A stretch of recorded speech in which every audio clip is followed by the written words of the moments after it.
There you go. You said Control Alt 2. I did, as soon as you start the ad. Oh.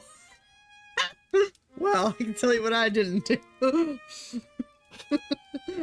We're teaching Slim how to stream again.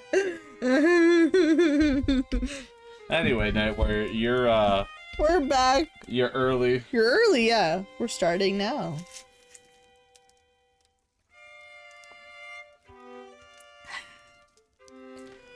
Welcome to Vampire Therapist, because I figured we all need therapy, and we're gonna do it vicariously through these people. People just like us, vampires. Vampire Therapist explores or touches on sensitive topics such as war, abuse, addiction, sexual oppression, suicidal ideation, religion, and, of course, death. These may be uncomfortable or upsetting for some readers. We recommend readers with a history of trauma related to any of these topics approach this game with caution. Naturally, a game about vampires will also involve blood and sexual themes. Strong language is also present. Vampire Therapist has developed in consultation with licensed therapists, but it should not be considered a substitute for therapy. Unless you're a vampire. Did everyone hear that? Okay.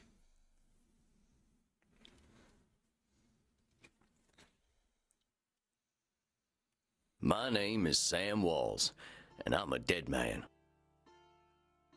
Well, kinda dead at least. See, I'm a vampire. Now, if you think that means all that Dracula hooey, like hissing, wearing skin-tight leather, and hunting mortals for sport, I wouldn't blame you one bit. That's exactly the sort of thing I did in my younger years with my former gang. And let me tell you, a vampire who's good with a gun can be a real terror. I got lucky, though. I met some kind mortals who saw beyond my fangs. They taught me my letters and showed me how my thinking was keeping me from finding any kind of peace. After they passed on, I roamed America's majestic wilderness for nigh on 90 years, figuring out myself and what it means to be a vampire. And I found revelation. What I realized was, it ain't fangs that make us monsters. It's the self-defeating ways we think. Anywho, as the world started getting smaller, my old vampire gang tracked me down. Them being my kin, I wanted to help them see the world like I did, but they still have the same monster mindset I used to have. Good thing I'm a quick draw. But I got hooked up with this newfangled internet thing and found a vampire who's helping my kin find their way. Fella named Andromachos, supposed to be 3,000 years old. He invited me to come out to Europe to learn from him. I figure someone older than time has got to have the answers. I'm going on a trip, I guess. This feels like my opportunity to do some good in the world. I've been lucky, and now it's time to give back. Vampires ain't monsters. Or at least, they don't have to be. And come hell or high water, I'm gonna prove it to them.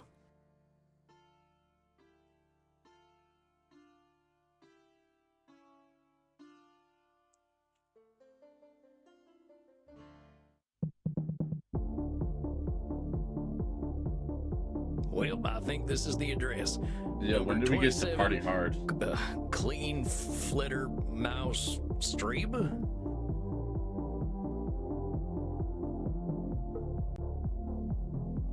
Sure is a hell of a lot of ruckus for this time of night. People stay up late here. Wait a minute. These folk are vampires. Better watch myself. Guten Abend, folks. Sprechen Sie English? Ja, hello, Alta. Are you here to party with us at the hottest club?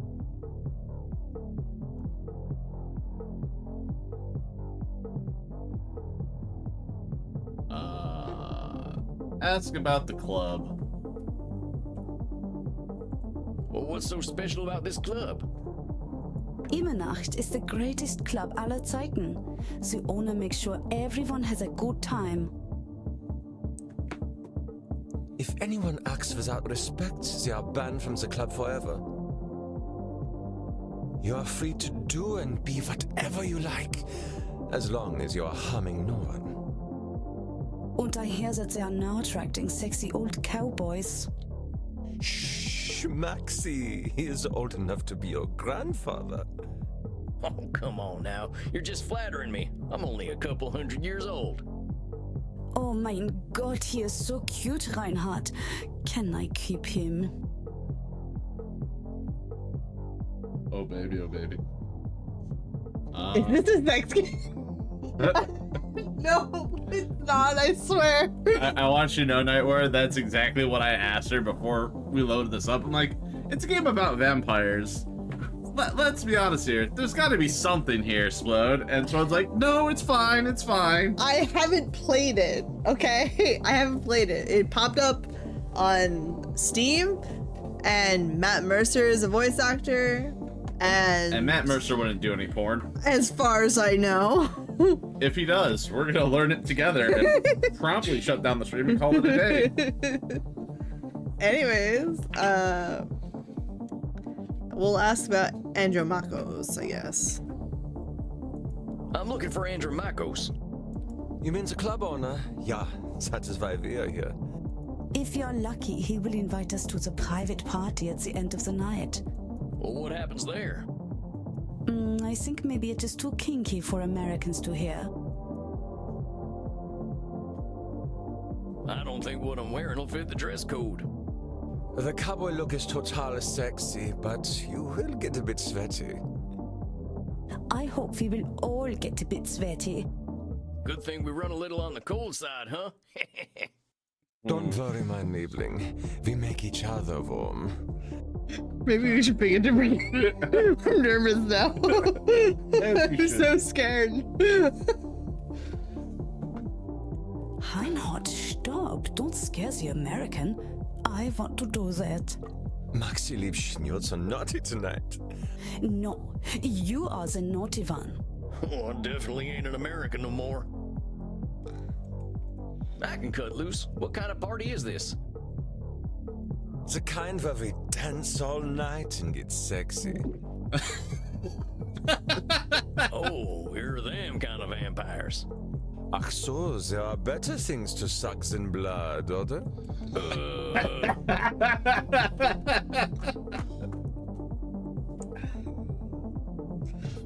You need something stronger to drink. Although we have to get past the bouncer first. If we do not, I'm thinking our night is ruined. Oh, wait a sec. There's something about what she just said. I can feel it. It reminds me of one of my revelations about the funny patterns in the way we vampires think. Well, let's see.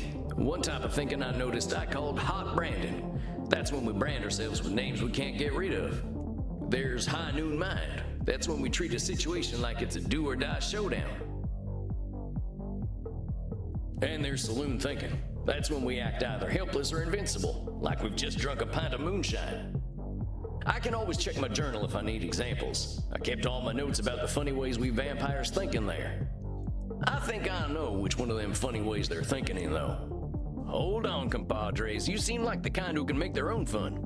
I don't want to have my own fun. Immernacht is the only place to be on Friday night.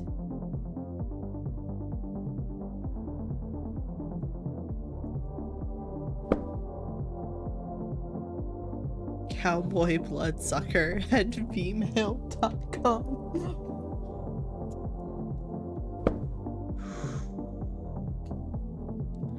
Be under cognitive distortion. Okay. Alright. So, high noon mind. Sometimes things can seem black and white, win or lose. Famine or feast, live or die. Like everything's a big showdown. It can feel like we've got only two options. Win the day or ending up with a stake in the heart. It's high noon mind. I mean, it's saloon thinking, but going for... Oh no, I'm just reading it. A lot of us suckers have a habit of either feeling, excuse me. Maybe I'm not. Feeling completely hopeless. Thing is, usually neither is true. Feeling hopeless don't mean we're powerless, and feeling untouchable don't mean we're invincible. Either way, our real capabilities are somewhere in a thing. Hot branding. We sometimes call ourselves awful names. I'm a failure. Okay. We're gonna go with hot branding. Right? Is that what I just said? Hot branding was the last one.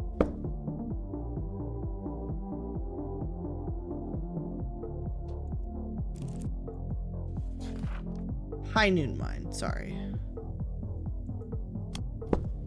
Amigos, you're putting too much weight on this thing. It's a nightclub, not a high noon showdown. The night's full of possibilities. Okay, so instead of making people drinks, we're diagnosing them. Reinhardt, I don't know what this means, but I like the way the sexy American talks. You make us think that maybe it is better we haven't gotten into the club, because we are now meeting you. Hey, if meeting me makes your night better, I'm glad we met. I really gotta find Andromachos, though. You have to get past the bouncer. He decides who gets in and who doesn't. And he hasn't looked our way all night. Maybe I'll have a little word with him. Excuse me, friend.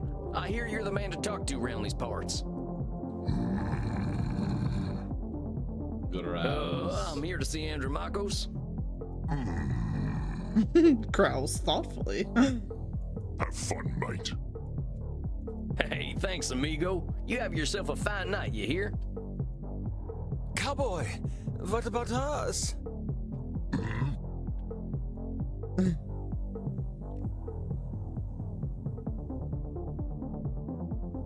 Do you want to bring them joy?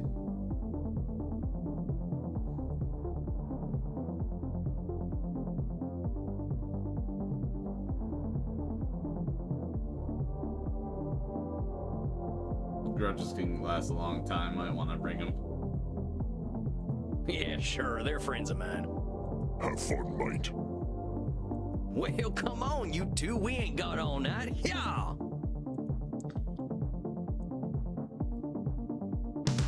Dang, awful loud in here. Come on, my liver, dance with us! Oh, you kids have fun. I'll catch up with you later.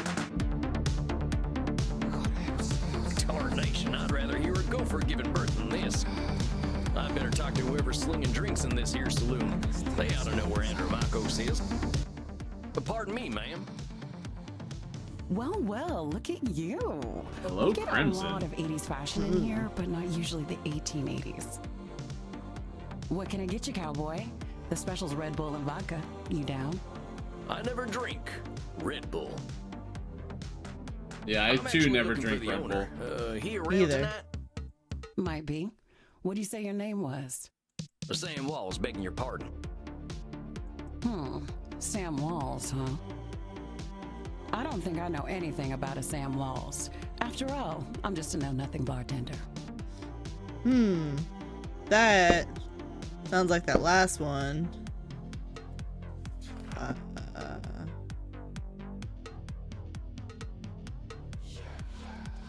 Hot Brandon, right? Brandon. From where I'm standing, I see someone with style and confidence, not just a drink machine. Don't go branding yourself like that's all you are.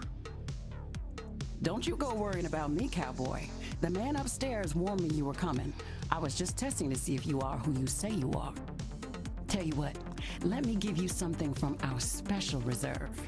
I don't think you're looking for booze. Well, thank you kindly, ma'am. I was wondering where the blood was. Was it I met some saloon thinking? vampires outside, so I figured this was a vampire club. You met some gods, honey. They're here to dance and have fun. So all these people are mortals? How do you think the head vampire gets his blood? They can't wait to share it with him. It's a special experience. He's the only real vampire here. Well, him and Bert. Bert? You met him already.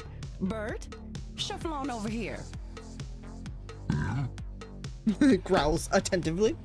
Hello, Bert. This one's here to see the big guy. Show him upstairs, okay? Have fun, mate. Good luck up there, cowboy. Hope you find what you're looking for.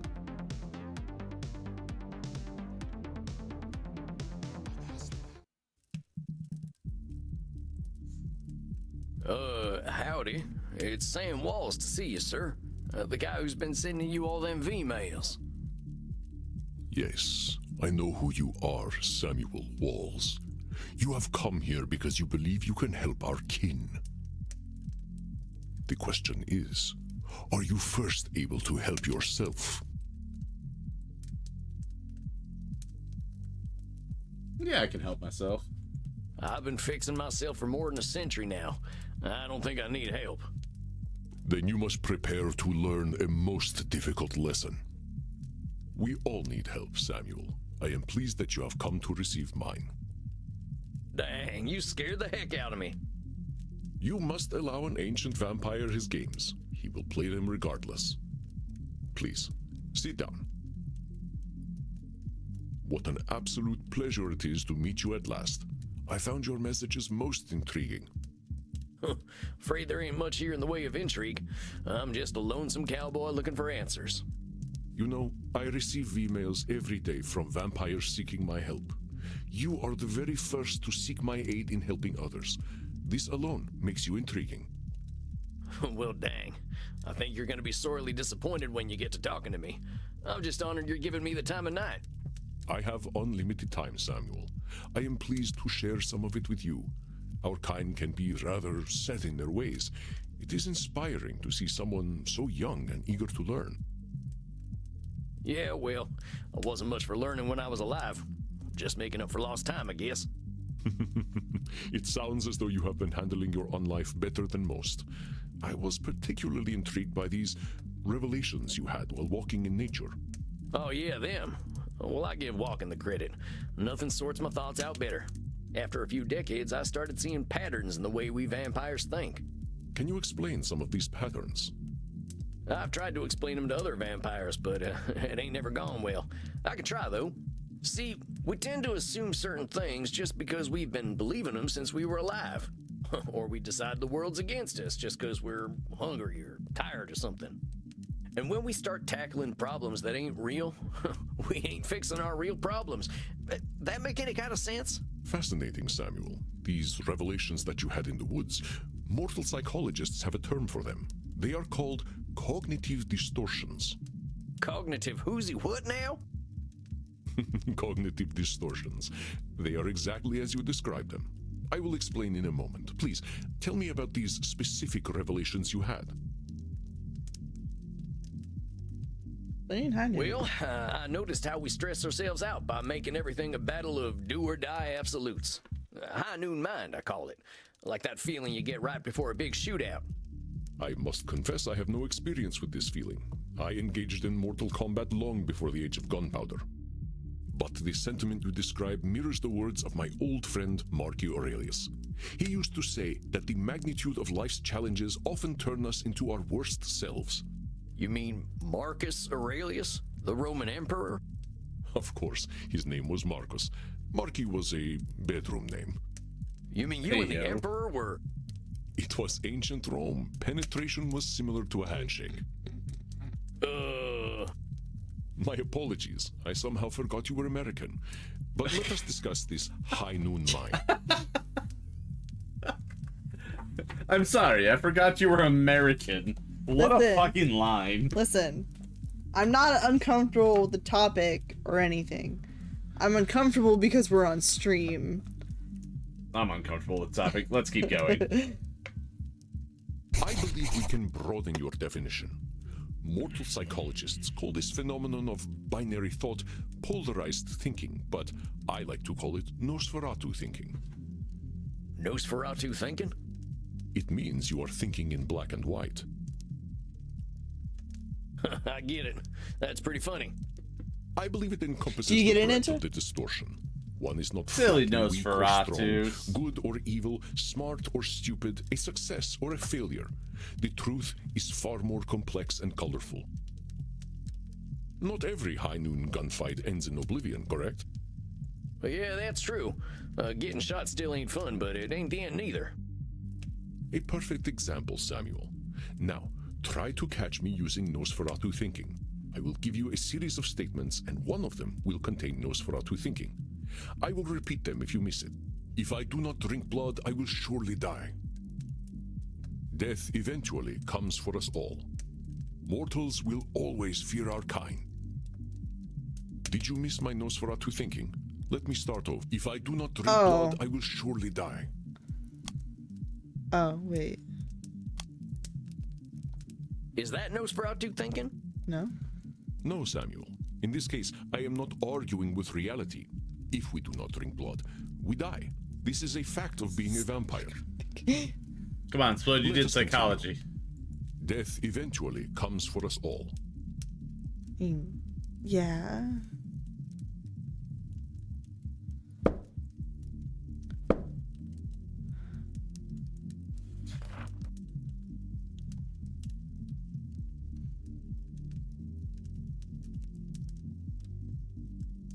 Saloon thinking, I guess. We are only trying to What are you identify doing? Nosferatu thinking right now. I will repeat myself. Death eventually comes for us all.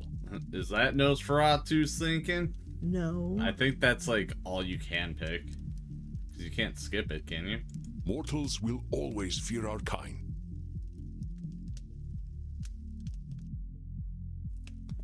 Did you miss my Nosferatu thinking? Let me start. If So I those do are not the drink choices. blood, I will surely Alright, so die. it's not that. No. Death so it's eventually this. comes for us all. No.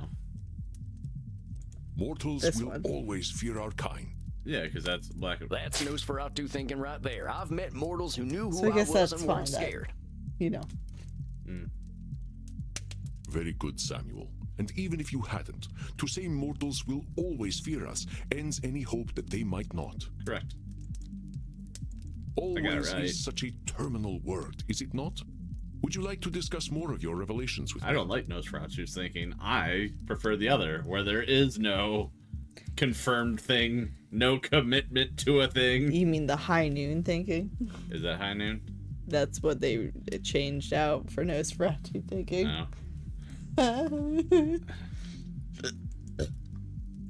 I realize that as vampires, we can get the feeling of the power that comes with immortality and strength, but then we get hopeless and aimless over time. It's kind of like the fella you see in the saloon at the bottom of a bottle of whiskey. Either he thinks he can fight everyone, or he's crying into them last drops because he thinks life's hopeless. It's saloon thinking. Two extremes that probably ain't true. A fascinating observation, Samuel. Your saloon thinking was described want me in to my take this time off? as the battle between hubris and nemesis, the twin excesses of Can you? arrogance and self-pity. Oh. Yeah, probably.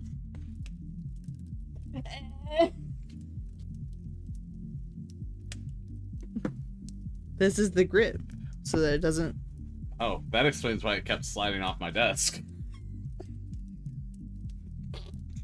Yes, Bud? You want to talk about it? Do you want to talk about it? Anyways. Your saloon thing was described in my time.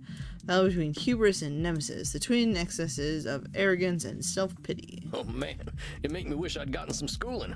Maybe I would have figured this stuff out earlier. You live forever, my friend. There is no rush. What you have identified is a phenomenon where individuals perceive either an illusion of control or a lack of control. Mortal psychologists call this phenomenon you have described a control fallacy. Rarely do we have complete power over our situations or no power at all.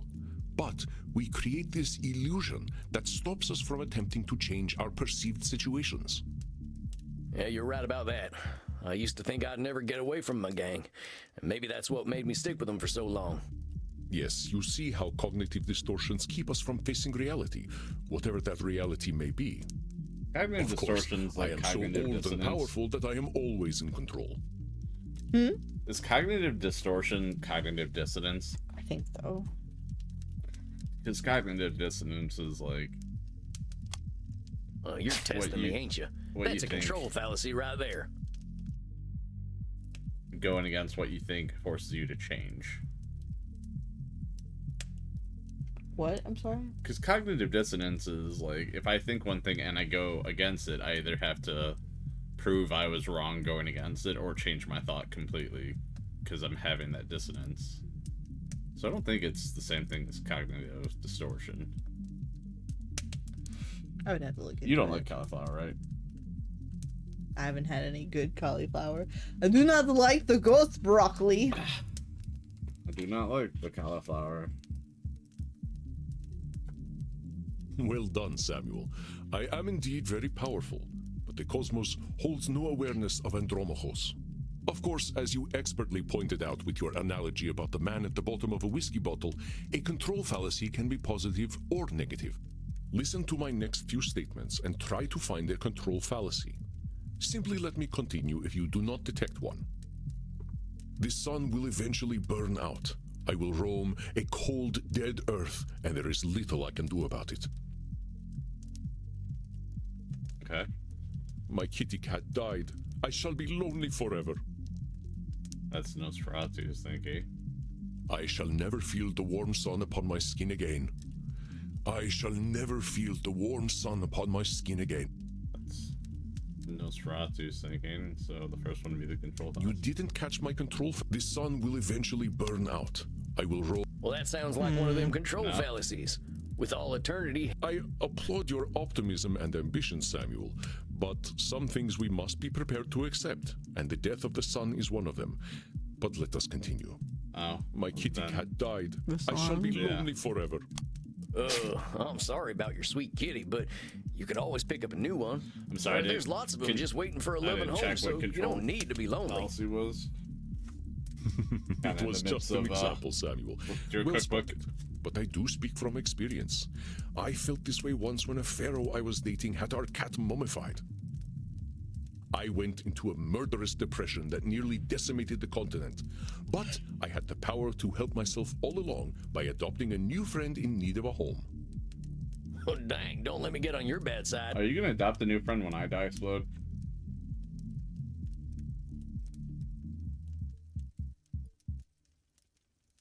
That's not how this works. Oh, well, you never know. I doubt you shall see it, Samuel. Did you have more revelations to tell me about? See, I used to be in a gang. They were my whole existence. If you asked me who I was, I would have said, I'm a murdering bastard. Once I got away, I realized how small-minded that was. I was Sam before I was a murdering bastard, but that's how I was choosing to brand myself. My old gang's still around, and they're still branding themselves like that. They can't see themselves as anything but killers. Very astute, Samuel. I favor the clinical term, however, which is labeling. You correctly discovered that labeling is a reductive act. When we call ourselves names, even if we find them accurate, we create prophecies we are doomed to fulfill. For millennia, I thought of myself as a killer. It was not untrue that killing was how I made my way in the world. I was an unstoppable warrior and assassin. But with this label, I Talk limited about labels myself and for self-fulfilling ages. prophecies. I did not only kill people, I also killed potential aspirations I might have had. See whether you can catch me doing some labeling in my next few statements. I am so old, I am ancient. Call me whatever you like, but don't call me late for dinner. How shall I describe myself? Yes, I am a mass murderer. Well, that's Yeah. about as clear a labeling as it gets. Yeah, we vampires tend to do a lot of killing, but reducing ourselves to killers ain't doing us any favors. Excellent, Samuel. You are correct. Labels can be cages that we lock ourselves in. I was a mere murderer for most of my existence because that is how I labeled myself. Yeah, I did the same thing. Sam Walls, the murderer, reprobate, and good for nothing. Those are not how I would describe the Sam Walls I see before me. Did you have more revelations to tell me about? I think that's all of them. Or at least the ones that were the most obvious to me. That you recognize had the great concept of cognitive revelations, distortions all at all three of is them. most impressive, Samuel. What took me nearly 3 millennia to understand took you merely 2 centuries. Oh, come on, you're just flattering me. I'm just a dope stumbling his way through one life. Are you now? Tell me, Samuel, what kind of cognitive distortion are you exhibiting when you call yourself a dope? Yeah, I'm doing some labeling. I gotta watch myself, huh? As long as we retain any humanity, we will have cognitive distortions. What we are aiming for is not to become perfect beings, but to understand and accept ourselves. As long as we can recognize cognitive distortions, we can address our real challenges. One cannot drink blood from a straw man, after all. I ain't never heard that one before, but I like it. If it helps solidify the concept in your mind, then I am well satisfied. I know you came to learn from me, so I will do my best to honor your good intentions. Let us ensure that you understand the concepts of labeling, control fallacies, and Nosferatu thinking. I will give you a series of statements, and each one will contain a cognitive distortion for you to identify. I will begin. If I invite over my vampire friends, I know I'm going to have to deal with guano all over the place when they turn into bats at the end of the night. Guano. Guano. That's poop. I know. That is...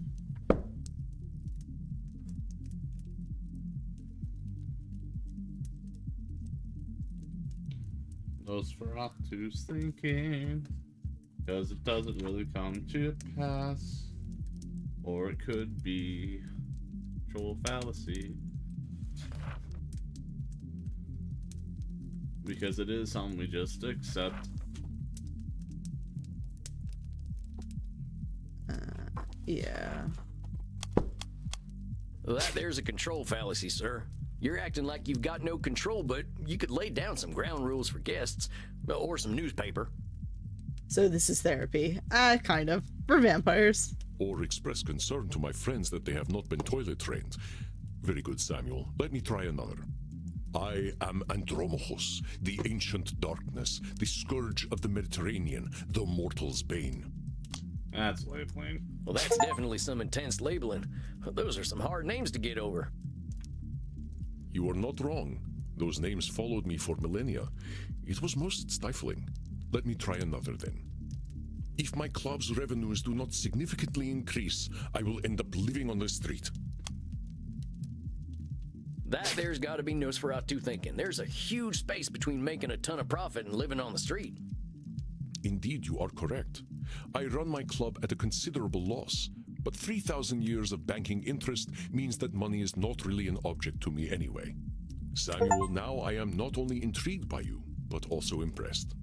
I would very much like to teach you my ways, but I must demand something of you first. Anything. I'm here to learn. You must receive therapy yourself. I will not have you seeing clients without a commitment to your own mental health. Oh, now, hold on just a minute. I don't know that I need therapy. I'm feeling pretty good about myself these days. Ninja. Yeah. Can I have more water in my water bottle that's on the table, please? Samuel, we all need therapy to live in this world. You have been speaking in cognitive distortions since the moment you walked into my office. I have. I didn't even notice. They are most insidious, but I am here to help you identify and challenge them. You have walked alone for too long, Samuel. Allow me to share my experience with you. Well, all right, if you say so. I appreciate your taking the time to work on this, old cowpoke. We have all the time in the world, Samuel. But for now, you must be eager for something fresh. Now in the Please, Winchesters dance, drink your fill. We will begin tomorrow. Okay, then. Well, sir, it's been an honor. You don't have to call me sir, you know. All right, then, Andromachus. Andromachos. Hey, Andromachus. Just call me Andy. All right, Andy. I'll see you tomorrow, then. There's more rice in the fridge. Much better.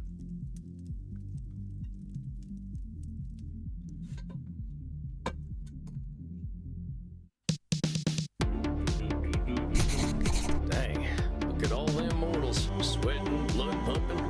I am thirsty. There ain't no power on this earth that'll get me on a dance floor.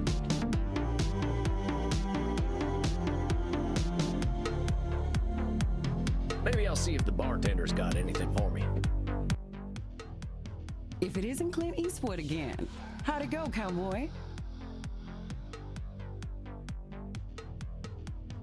Chicken. Seems I'll be sticking around.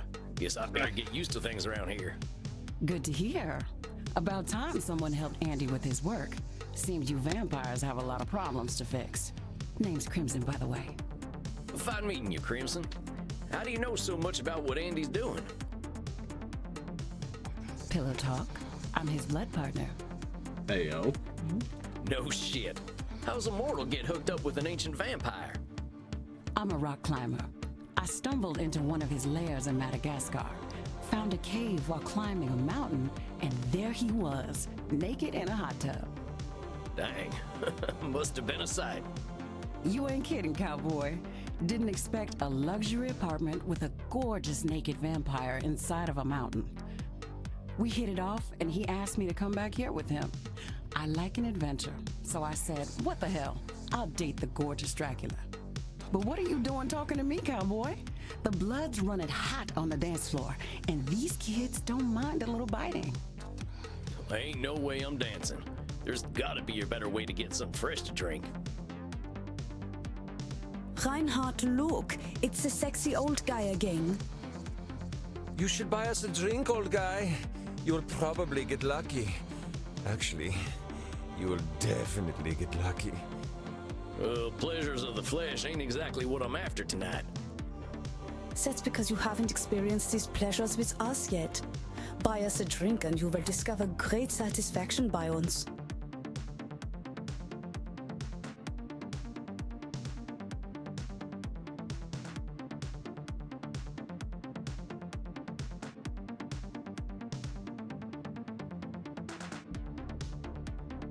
Tell them you don't have money.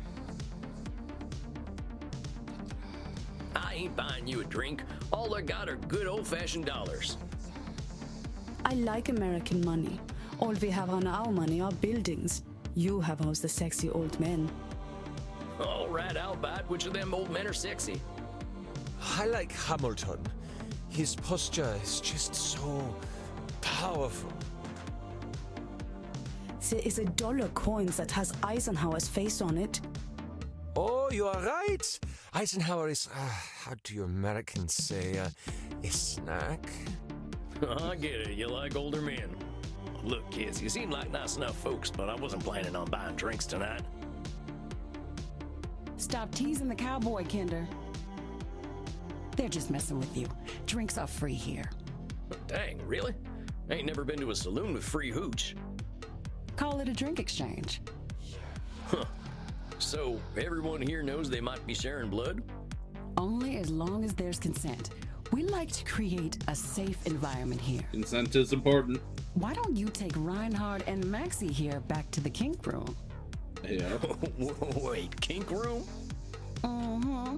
You're not in Kansas anymore, cowboy. We are not afraid of sex here. I'm afraid of from sex. Missouri, but point taken. From misery. Nobody has to do anything they don't want to do in there.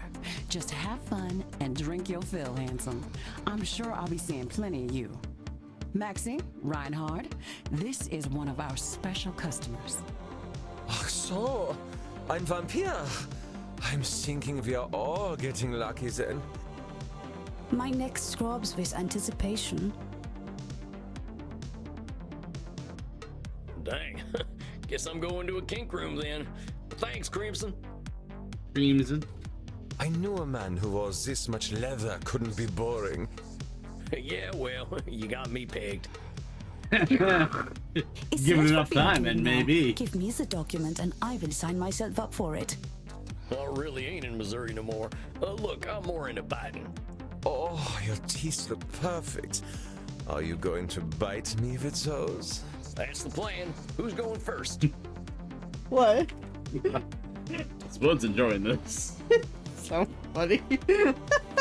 Spoon's having like It's not really a sex. Spoon's We having a... can't play this next week. Why can't we? Oh, me. Well, step right on up. They're Remember, only son, biting boy, just stick the necks. tips of them fangs into the blue veins, and we'll all have a nice time. They're gonna have a nice time, Explode. Oh no. What? Oh, das hat sich gut angefühlt. Explode's losing her shit. What the? Like that? It's okay, Explode. We lost a follower. probably for the best. Actually, we might have lost that's a 2. good thing. Is it my that's turn fine. yet? Sure thing. Come on over. Bite the blue vein. Oh, Reinhardt. The hot old Drink fresh vampire blood wore for the me first. out. That means you didn't get it right on the Reinhardt, but you did get it right on Maxie, so points to you, I guess. Yes. Me too, Maxie. I feel as though I have set up a mail server. Reinhard, mein Sucke Fledermaus. Ich bin so müde, sexy zu sein. I will get us a taxi cab, Liebchen.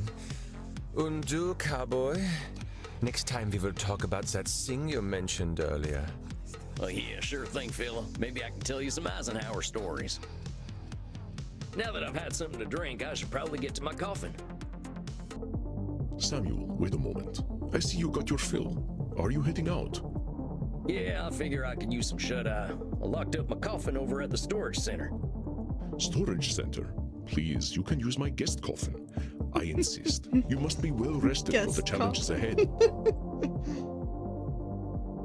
Guess I got a big night tomorrow, huh? I should get a good day's sleep. Wonderful. Please, follow me. Well, dang. This is mighty plush. Guess it's one of them smart coffins. Let's see what's on TV. Hey, I remember this movie. We were so proud to finally get some representation.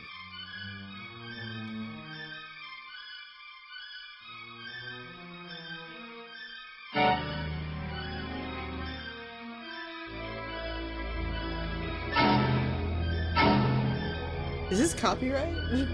We're watching Nosferatu. You know what's the greatest thing? Matthew Mercer is Reinhardt.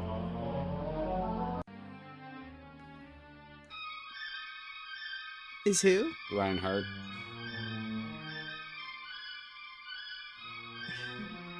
Which one's Reinhardt? The guy? The goth guy? Yeah. Not sure I should stay up watching movies, though. It's Well, just the same. ain't much scene else to repeated, do in so here. it should be fine. I think it's about time I hit the hay. Hope I'm cut out for all this. You think you're cut out for all this, Explode? Nope, it's your turn.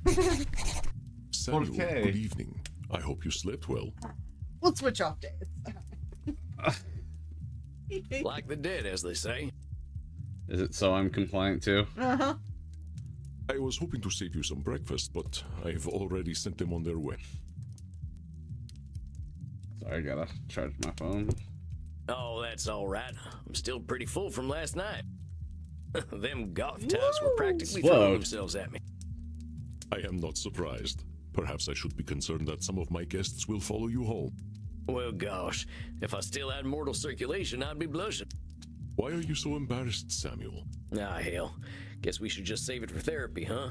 We gonna get started now? If you like. Why not? I'm eager to get going. Let loose, Doc. Very well. Let's start with the first question any therapist asks then. What brought you to me? Why is becoming a therapist so important to you? That first question is true. Well, What brings you to gosh, therapy? I remember what it was like. Being all My angry, friends keep telling me I'm hungry, scared all autistic, and the I want to time. know. It ain't no way to live. When I see vampires acting the way I used to, I just need to show them there's more to unlife. And why is that up to you? You, of all people, know how lost our kind can be. Preying on the weak, dating mortal high schoolers. Ooh. I've got to make them see their potential. That's what I'm here for. I know it. That is a lot of responsibility to place on yourself. You got a funny look in your eye. Am I doing one of them distortion things? You are most perceptive. Yes. Perhaps you can tell me what it is. When you say you are here to make vampires see the world differently, in what way are you distorting reality? Explode, in what way am I distorting reality?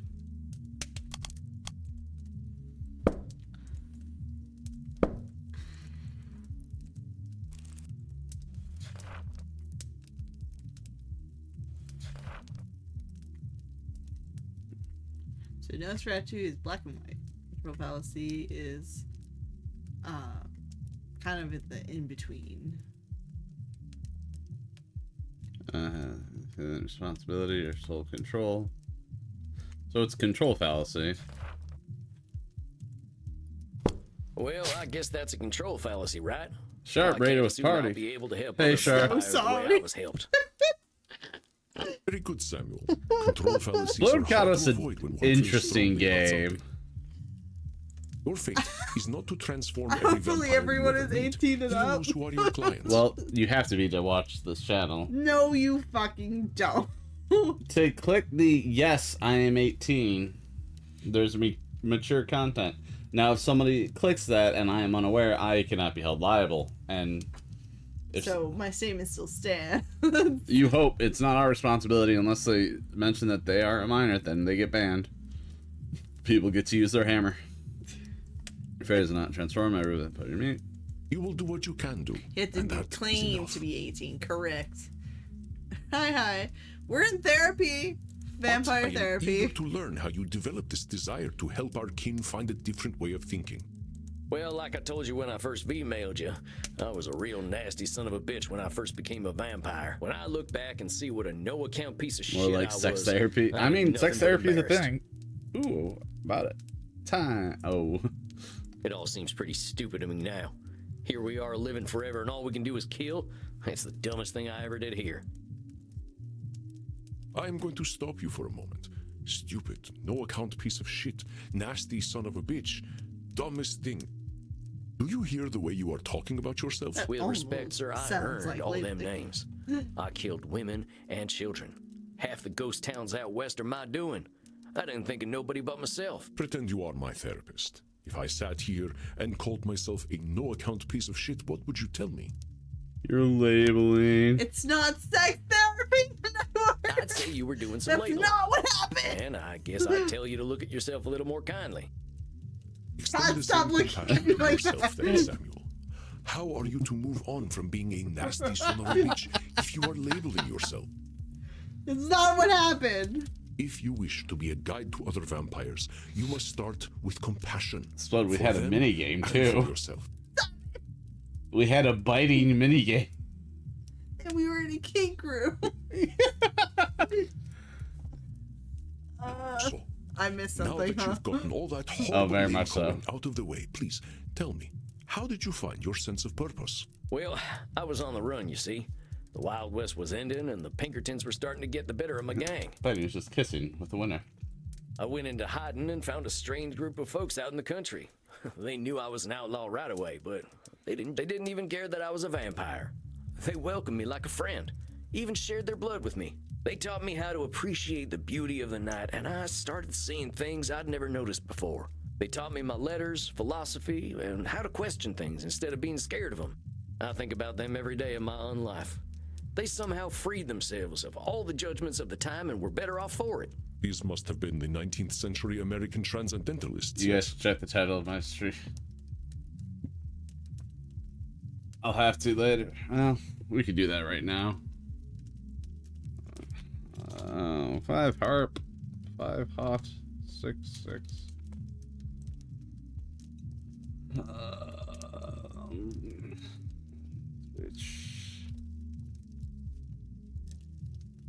What was Sharp's title?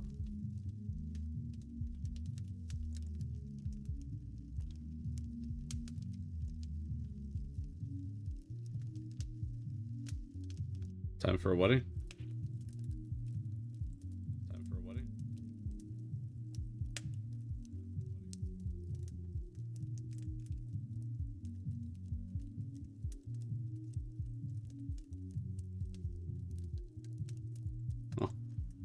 Yes, sir. I'm glad I died when I did, because their like just don't exist no more. There's more than that. That's all I saw when I hovered over it.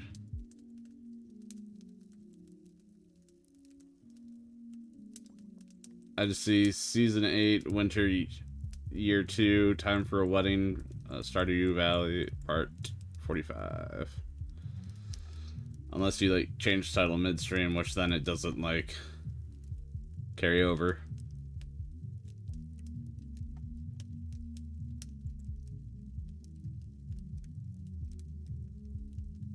Once my community died out, I started walking. That was something else they taught me how to do. There ain't nothing like having a walk and a think. I walked in nature for about 90 years and just took in all the grace and beauty of my country. I guess I was kind of selfish, though. I should have been helping other vampires the way the Transcendentalists helped me. Why? Why waste 90 years walking when I should have been helping others? Seems pretty obvious to me. But your should turns that which you could find fulfilling into Season a duty. 8, Time for a create Wedding. an I married extrinsic Sophia motivator. tonight. Oh, nice. Truth statements are another cognitive distortion, something created by your own mind. Nature asks almost nothing of you. Even if your should comes from a place of good, it creates undue pressure. And what do we do once we are pressured? Also We Supernatural resent reference. the shoulds. We procrastinate. And as that's you know, what it means we to have a watch lot of time to Supernatural. procrastinate.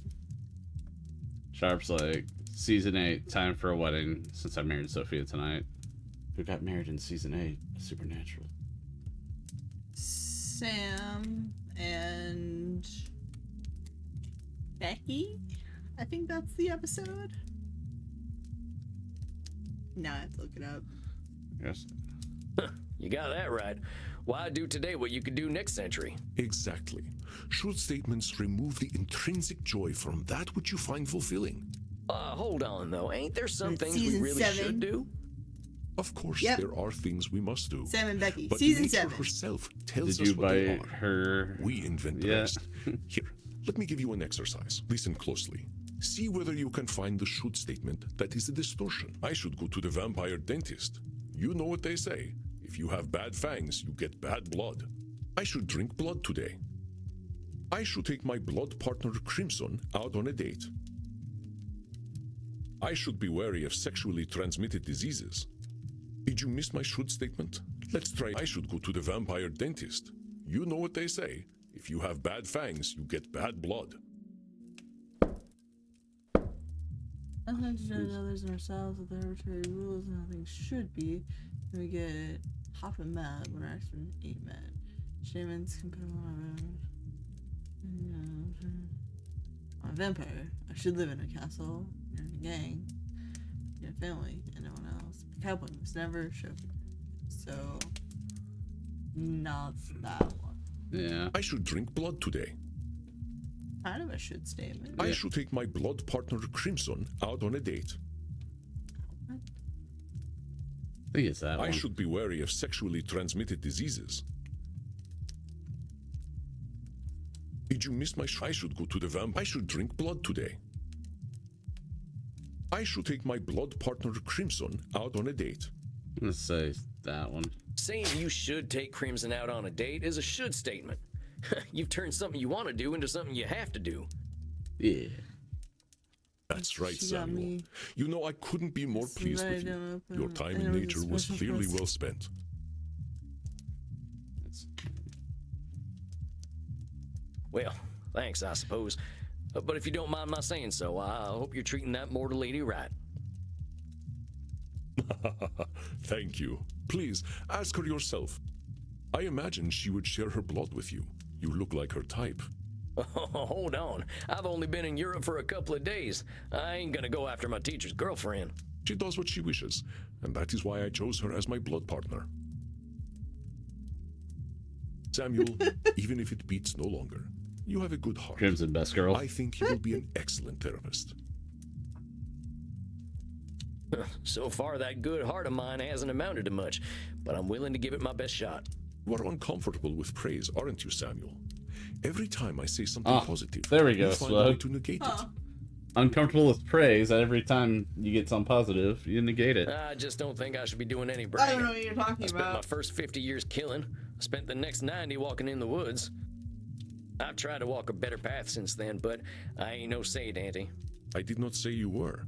Having met several so-called saints, I can attest that none of them were either. I understand your discomfort, Samuel. I, too, have done terrible things that I cannot erase. But is erasing the good I have done worthwhile? Well, I guess when you put it like that, it sounds kind of silly. It's another cognitive distortion, one that mortal psychologists call disqualifying the positive. Why are you looking at me like that? I understand that the actions of your is past a are great sex difficult to game. bear. But what we are here to do is accept It's not reality, a sex both its game. positive and negative aspects. I am not saying that you should disqualify your negative actions, but merely note when you disqualify the positive ones. Let us try an exercise. See whether you can challenge me when I disqualify my positive deeds. I am Andromachos, one of the most powerful vampires alive. No. Before I became the vampire I am now, I did exceptionally terrible things. No. I have defiled the innocent. I have killed countless people. The good I now do pales in comparison to That the one. evil I have done.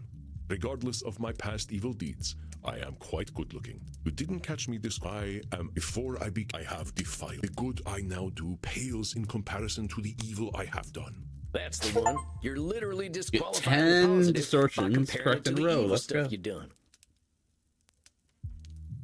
Well done, Samuel. I believe the Learn recognition 5 of this cognitive distortion distortions. will serve you well when you start to see clients tomorrow. Whoa, tomorrow? I only just started learning these here cognitive distortion things. I will, of course, be with you. You needn't worry. I can sense your instincts and will help you. But tomorrow, I just don't feel ready yet. My friend, we are never truly ready. But if it would ease your concerns, we can practice with further examples. Would that be helpful to you? Do we want further examples? Up to you. Yeah, sure, why not? Yeah, I think I could use it. Very well, Samuel. Let's try some examples. I will give you a statement. I am far sexier than movie vampires. Therefore, I should be a movie star. Should statement.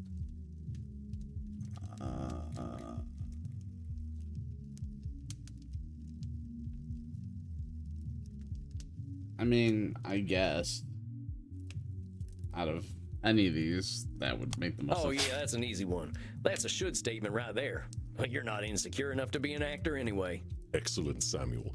Would you like another exercise? Yes, please. If I cannot consume high-quality blood, I might as well drink blood from Florida. It's Nosferatu's thinking, right? Is it black and white? Yeah.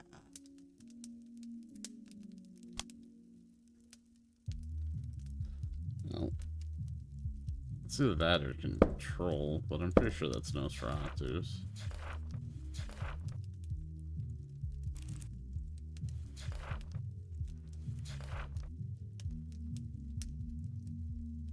Nosferatu's Showdown, so no. So Control Fallacy. Well, it's thinking extremes and ignoring all the in-betweens.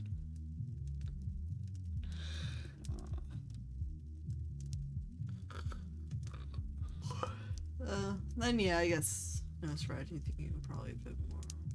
Responsible or the soul? Completely hopeless. But I mean, I guess, like, completely hopeless. Garcia.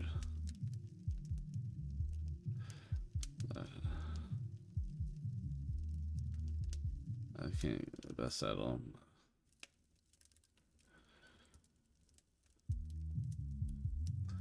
Cause like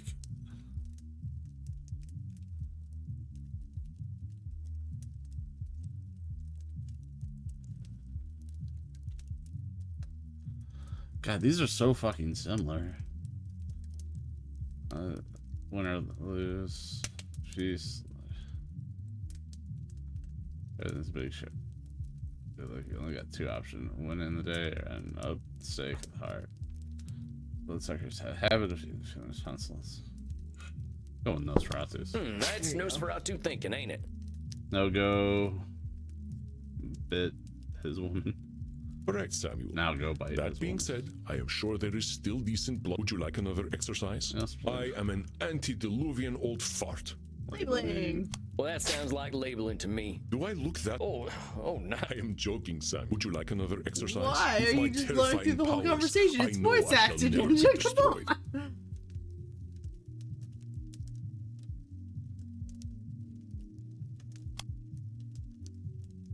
Isn't that I think that's control fallacy. That's correct, Samuel. Though my powers are indeed phenomenal, We in an the ad? universe holds mysteries Yeah. and dangers I cannot fathom. Would you like another exercise? I may hold vast knowledge, but acquiring it was inevitable thanks to my immortality. I know that one. I knew you would catch that. Would you like another exercise?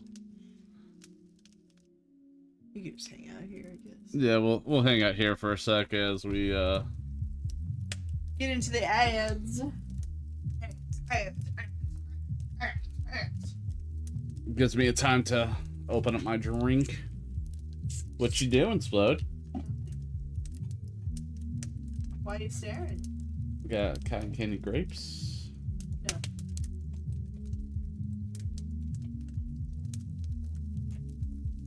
Oh, you pulled out ice cream. I don't know what you're talking about. Do you not want ice cream? I forget that you let it warm up.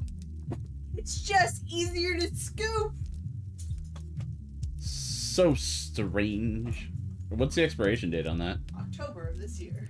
Oh, damn. All right. Sexy ads? I don't know. You tell me. Let's know, I guess. We don't get the ads. We don't believe in ads. At least not for ourselves. Mostly because we can't get ads on our own channel.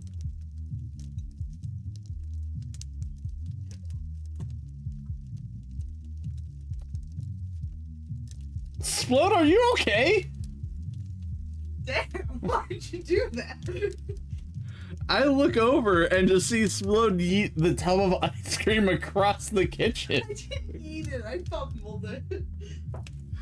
You had it in your... How did you fumble it? I don't know. I'm that skilled, I guess. I fucking guess. Just... Oof.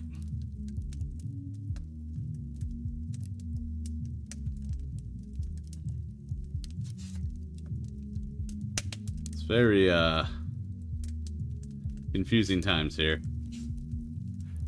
I don't get ads because I give you money, and I appreciate it. Huh. It's very cool. Yeah, I'll get it bundled up and take the trash out tomorrow. So I gotta go to the office. Yeah, same. Yeah, we're trying to... I'm gonna inquire with 2 new people. Do you think you have what it takes to work here with me, the Nightrevenge TTV? AKA, just... Sure. Only a little bit, not a lot. You are helping me just exist and decompress after a very, very long day. I could only imagine. Who dat? Book. Alright, I guess the ad is over now, so... I think I'm good. I think I'm good. All right, Samuel. You must be hungry now. I suggest you get the liter inside you. We have a big night tomorrow. How much is a liter? Just get enough to drink, Samuel. We will not be able to work if you are hungry or tired. Now, please excuse me. I do have a date with Crimson tonight. I suspect I shall not return until nearly morning. Heyo. Yeah, of course. I hope you have a nice night out, Mr. Andy. You as well, Samuel. Rest in peace. Do I get to play the blood-sucking minigame?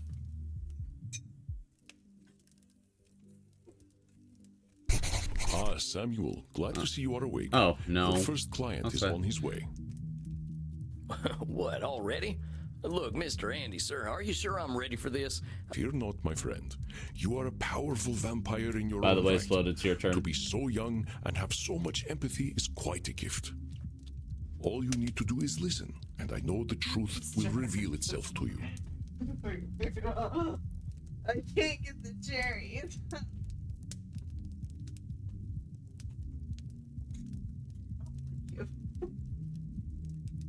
Do you want the cherries or not? Did you Are those the ones I bought you? think so?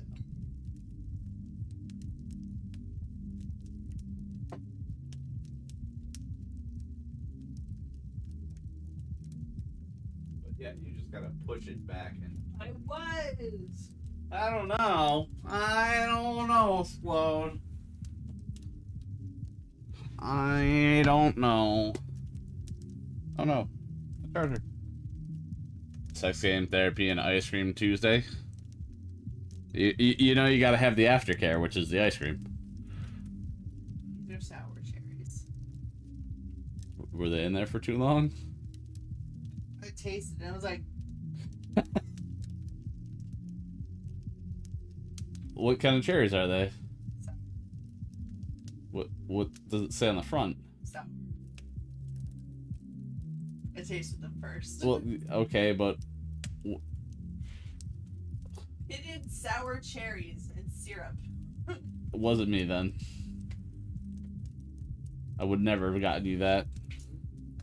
You saw the cherries but didn't read the jar. Nah, doesn't sound like me. Shucks, wish I had your confidence. Well, to a limited extent, I can see the future. If you are about to misinterpret a client's distortions, I will set you back on the right path. You can see the future. It's not that impressive, really. You start to see the patterns after 1,000 years or so. Okay. Well, dang. If seeing the future ain't impressive, that's gotta be a distortion. Disqualifying the positive, it's gotta be. You barely require my aid as it is. If you need guidance, I will provide it to you telepathically. Don't think about it too much. When you are 3,000, such things will cease to impress you. Let us look at your first client's case file. Dr. Drain, huh? He ain't got no first name? Dr. Many Drain. vampires go by one name. Families and titles seem to become more abstract after a certain age. Huh. So is it funny that he kept the title? Indeed. You catch on quickly, despite your habit of disqualifying the positive. I will Wait, let did you you read work the now. thing? I shall be meditating in my coffin, but I will sense when you need my help. But I... Samuel, I know you can handle this. Be yourself, and all will be well. It's a bat. Satan bless it all, I hate flying! Hey there. God's blood, what on earth are you? My name's Sam. I'm the new therapist. Make yourself comfortable, Dr. Drain.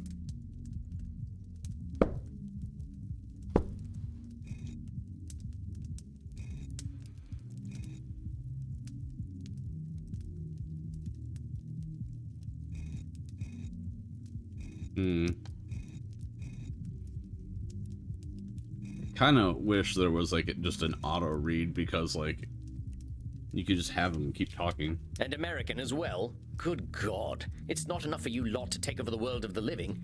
Even the halls of the dead aren't safe from you. Oh well. I suppose your lot are all into this touchy-feely stuff, aren't you? And ignorance, even American ignorance, is bliss, I suppose. Oh, sweet ignorance, how I do wish I knew thee. Damn it, how am I gonna work with this fella? I gotta ask Annie. Are you all right, Samuel? You gave me this fella as my first client? Why not? He is clearly hiding very little about his state of mind. How am I supposed to help him when he already sees me as the bad guy? Use your instincts, Samuel. Think about how you have felt in your darkest hours. What does this poor vampire want?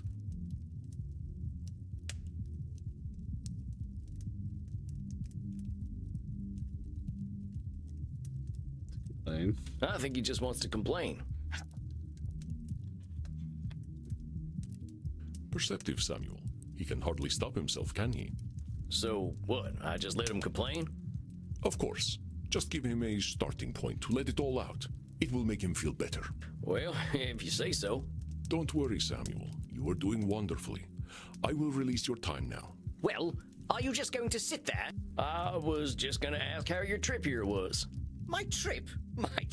My trip was bloody wonderful. Until my familiar got a flat tire and I had to fly 30 kilometers here as a bat. I hate being a bat and I hate flying. Do you know an owl tried to eat me? Me, a creature that has lived for centuries, treated like common prey. I'm surprised he was even interested.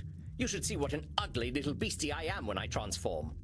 All I could do was screech and squeak until he went away. Well, I suppose I'm alive, in a manner of speaking anyway. You all right there, pal? Yes, I'm fine, I'm fine. Well, I'm not, of course. I wouldn't be here otherwise. But for the sake of conversational integrity, fine. I take it you've read my case file and know why I'm here? Did we, Ninja?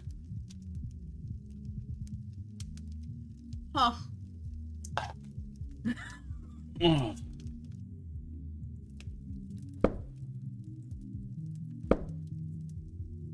Can you read it?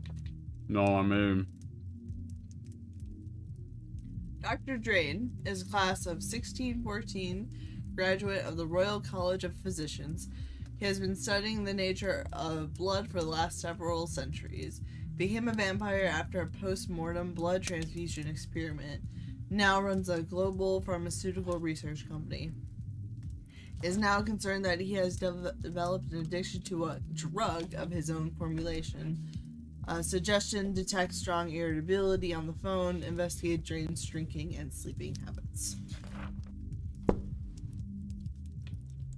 You're here for an addiction problem. Yes. Embarrassing, isn't it? What's to be embarrassed about? I remember when Ulysses S. Grant was president. Didn't seem to bother him. Oh, well, of course. How wonderful it is that I share the mental failings of people who only live a single lifetime. Hey, come on now. There's a part of us that's still mortal. Can't help that, just like we can't help being dead. So I'm discovering. Look, I just need some tips and I'll be on my way. Just give me all the tricks. Whatever one does to make addictions go away. Tips? Let me think. Just a hug. Just a month. But Yeah. Partner, there ain't no tips that'll magically cure you. But I'm here to listen. You know, I never in my life thought anyone would ever call me partner. Like partner, but not with a T. And I know how you English love your tea. Thank goodness we can still process tea. We cannot live on blood alone. I appreciate the concern, though. I must admit, I rather saw myself above this whole addiction thing. But tell you what, let's not worry about being above or below anything. You're here now, so let's see what we can do. What exactly are you addicted to? It's a form of plasma, a catalytic compound of my own design, a necessary component of my own scientific goals. You're losing me. Well, let me try to make it simple. I have been able to replicate and even alter the molecular patterns that vampiric erythrocyte surface receptors receive. Our unique physiology gives us an increased ligand affinity, which is how we are able to process blood the way that we do. I can extend this receptivity and thus achieve my true goal: synthetic blood, freedom from the hunger that plagues us, and hope for all humanity. Uh-huh. interesting. Well, dang, that sounds pretty impressive, Doc. Well, it doesn't work without a vampiric catalyst, and that is the plasma I am addicted to. Pathetic, isn't it? I have spent 400 years trying to steal the secret of blood, only to be engulfed by it, like Prometheus walking into a fireplace. Pathetic? Doc, where the heck would you get a word like that? You've come up with the synthetic blood. Man, I can barely get my spurs on some mornings. Maybe you had a setback or two, but give yourself a little credit, compadre. Credit? For wasting 400 years? Practically speaking, I'm in the same place as I was back when King James was in power. Only now I have a drug problem. Perhaps I must face facts. My professor was right. Nothing we ever do will make a damned bit of difference. Samuel, listen to him. Do you recognize his patterns of thought? There's some distortions in there, ain't there? I knew you would sense them. Invite him to talk more about this failure of his. I'll do my best. Now hold on just a minute there, cowpoke. I've heard you talk a lot about failure. But it sure sounds to me like you ain't thinking clearly if you think you're a failure. I am a realist, that's all. Look at me. 400 years of study and still dabbling with leukocytes. I'm saying I am surely the oldest, most well-studied doctor in the world. I should have achieved more than this. Good statement.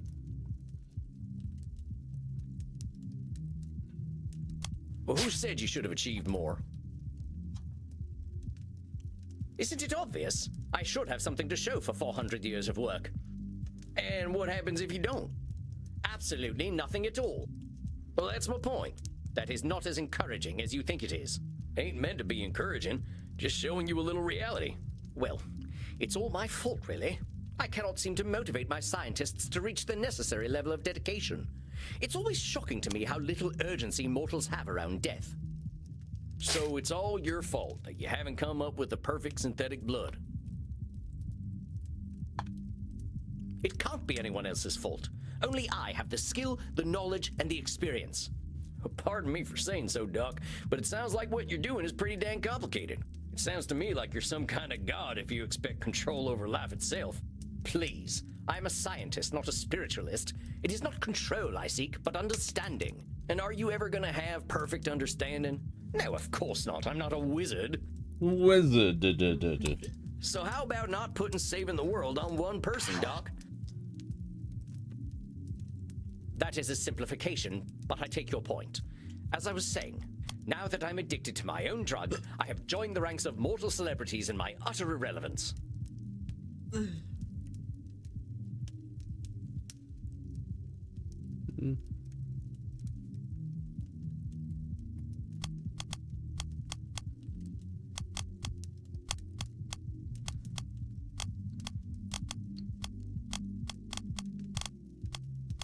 Do I disqualify him positive? No, because he's not saying anything good. There. I would say almost labeling, because usually Nosferatu's thinking is like if or. This is him saying he's joined the rank of mortal celebrities, so. Now, why would you go and label yourself irrelevant? Want me to? So you can eat. Yeah. What else do you call the man who has nothing to show after 400 years? I reckon I'd call him by his given name. Slapping a label on yourself don't do nothing but weigh you down. Come on, Sam, there's some distortions in that whole speech you missed, you dang fool. Oh, tarnation, now I'm labeling. Hey, Cowpoke, you mind repeating all that stuff you just said? I most certainly do mind, but very well. Look at me. 400 years of study and still dabbling with leukocytes.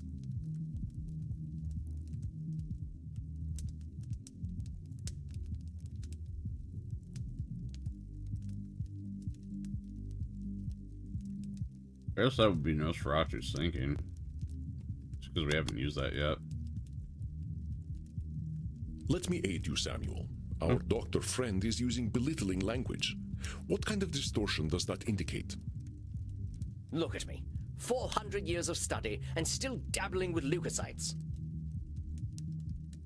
No? Let me aid you, Samuel. Our doctor friend is using Look at me. 400 years of study and still dabbling with leukocytes. Go for it. I don't know many people who would call working with leukocytes dabbling. I mean, I gotta admit, I have no earthly clue what you're talking about. So unless you made up all them science terms, I think you might be doing more than playing with a chemistry set. Perhaps, but if we consider all there is to know about blood, I know precious little. But you know something. Yes, I concede I might know something about blood. I would hope so after 400 years.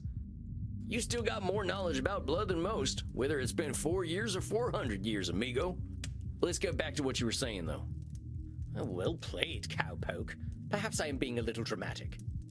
Yes, I'm aware that in reality progress has been made, enough to get to this point. But I didn't come here to ask for a pat on the back and to be told I'm a good boy. That ain't my department, but I hear they do some of that stuff downstairs.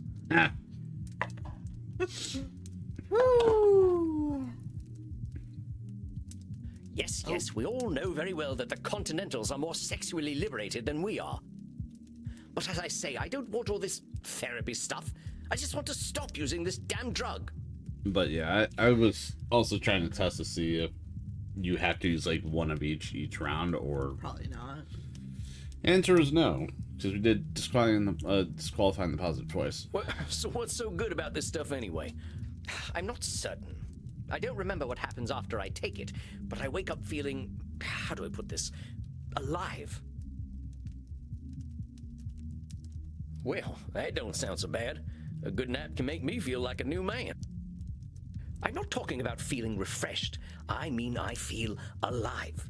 As if I'm someone else. Someone who lives. And I wake up and find, oh gracious me, I am not depressed. You mean to tell me that you're going to sleep depressed every night? Oh, nothing of the sort. Oh well, I'm glad to hear that. You are assuming that I can simply go to sleep and my global scientific enterprise will run itself. Oh, wait just a gosh darn minute. You're telling me you don't sleep? Yes, it's not as though we can get much deader already, and I have work to do.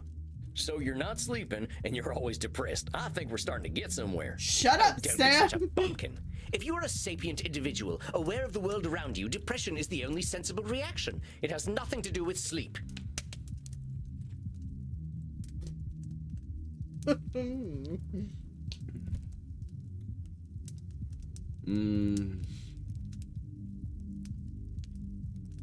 I'm feeling attacked right now. Isn't this a...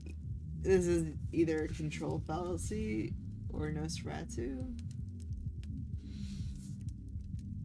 It should be Nosferatu because you're not taking control of anything. Come on now, it's a big world out there, and I'm different in this things game are and I depressing don't to like different people. Everyone reacts to things differently.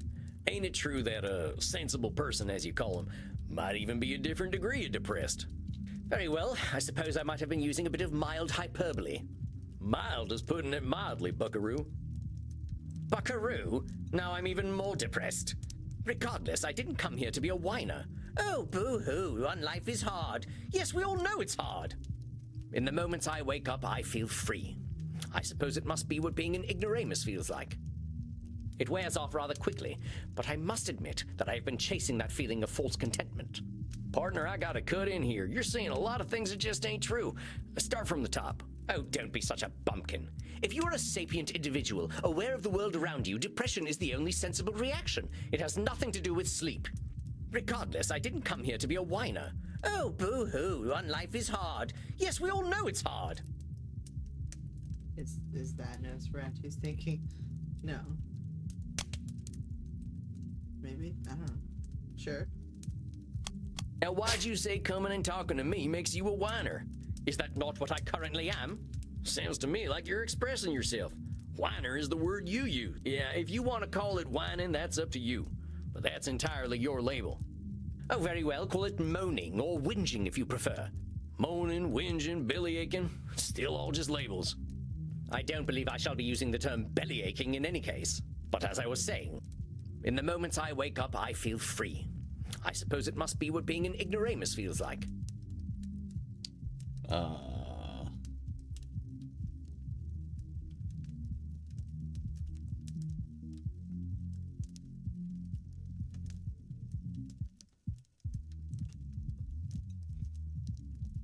Therapy's hard. Because Yeah. I'm like, I want to hit labeling again. No. I mean, yeah, I get it, but... Because, like...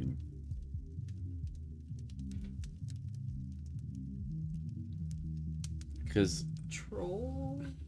No. No, control is about responsibility. Disqualified. He's not saying anything... Like, he didn't do something good. I guess it could be. But if we're just taking it from the one statement, which it seems like the game is doing. When I wake up, I feel free. The guy is saying disqualifying the positive. That he does wake. That's what I was saying. Like, in the moments he wakes up, he feels free. So you're telling me you feel good when you wake up, Yes! and then you call yourself an ignoramus? Before you even get a chance to reflect on feeling good, you're insulting yourself. That's what I like to call disqualifying the positive. I'm simply stating facts. Stating facts shouldn't impede an argument. What good is that fact doing anyone? It's about as useful as an empty holster, lest I somehow forget that you are a cowboy. About this drug, though. Oh, very well. I suppose I might be discounting my experience. I don't know how to say this, amigo. You really don't like letting yourself be happy. Honestly, I'm failing to see the problem with taking this stuff. Seems like it's making you get the rest you need and it makes you feel good. What's the problem? First of all, I do not need to rest. And partaking of this plasma does have downsides. What kind of downsides? I do not know what happens when I partake of the substance. However, when I wake up, I feel refreshed. But I also smell of blood and sex. There it is. Once I even woke up wearing a football jersey. It was most distasteful. I guess you must be having some kind of good time. That is not my idea of a good time. I'm Dr. Drain. I am intelligent and worldly, not some ill-bred monster. I don't go gallivanting into godforsaken places to engage in depraved coitus and the consumption of dirty How blood. you say it? Coitus? I thought it was coitus. It sounds to me I thought like it you're was real good coitus. at denying yourself things. Well, I should be better at it. Well, I wonder what this one should be. You know, Doc, a does wise this old feel now that it vampire doesn't recently told me connection? something I'm about Better. to tell you. You keep talking about the things you should be doing. You, compadre, are shoulding all over yourself. Oh, well, that is vivid, isn't it? I can now add incontinence to my already considerable list of faults. I'm being serious. I'm listening to you tell me I should be doing this, and I shouldn't be doing that. But who gave you all them shoulds and shouldn'ts? I don't know. It shouldn't matter, should it? I've been dead for over 400 years. It's the oldest stuff that sticks with us, amigo. We all got traumas. Trauma! Heck, we're dead, man. That's traumatic no matter what. What we gotta start with is you. You've been through a lot. Don't rope yourself up so tight. Listen, we're doing good work already, I know it. Now, let's not push too hard. I would really like you to think about where all them shoulds are coming from before we meet again. And be good to yourself, all right, partner? Don't feel like you gotta go cold turkey on that plasma stuff. Yes, well, all the same, I'd rather not do it at all.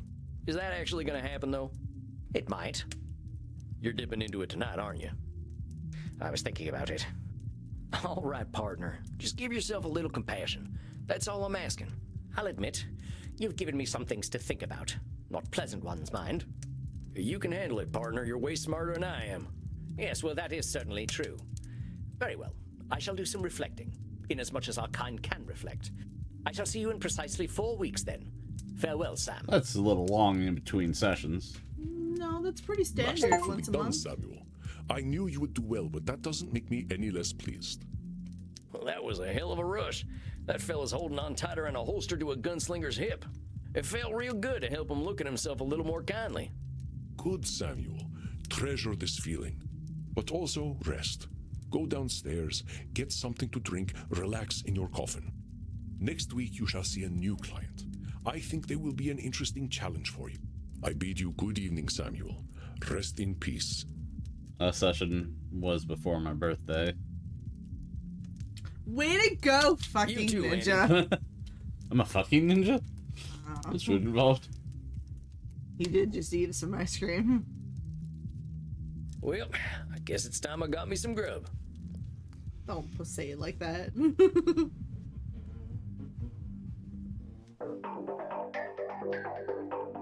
Well, that's it, I guess. My first client. Can't believe I'm doing this therapy stuff already. Sure could use a drink. I'll check in with Crimson. Well, if it isn't Yosemite Sam. How you doing tonight, partner? I'm better already hearing from someone from the States who knows the lingo. I'm not from any states, cowpoke. District of Columbia girl here. I figured you must have been coastal. You sound a little more, polished than I do.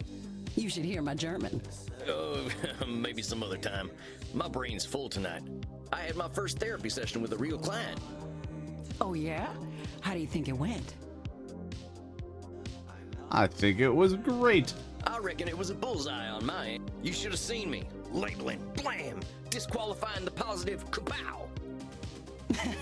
I'm glad to hear it. Someone has got to sort these vamps out. They know how to hold on to their problems. You ain't kidding. This Leaving it vamp's dead, derogatory. Once people hit 70, they get pretty dang set in their ways. You know Andy still uses a typewriter? I can't get that gorgeous man to see the light. Keep it up, cowboy. You're a breath of fresh air for these ancient He ones. uses a typewriter. How are they doing emails? He has the typewriter hooked up to his Oh, computer. yeah, a USB typewriter. Anyone ever tell you you're wise beyond your years, Crimson? You must have had some life. Afraid I'm exactly as wise as my years. How old do you think I am, cowboy?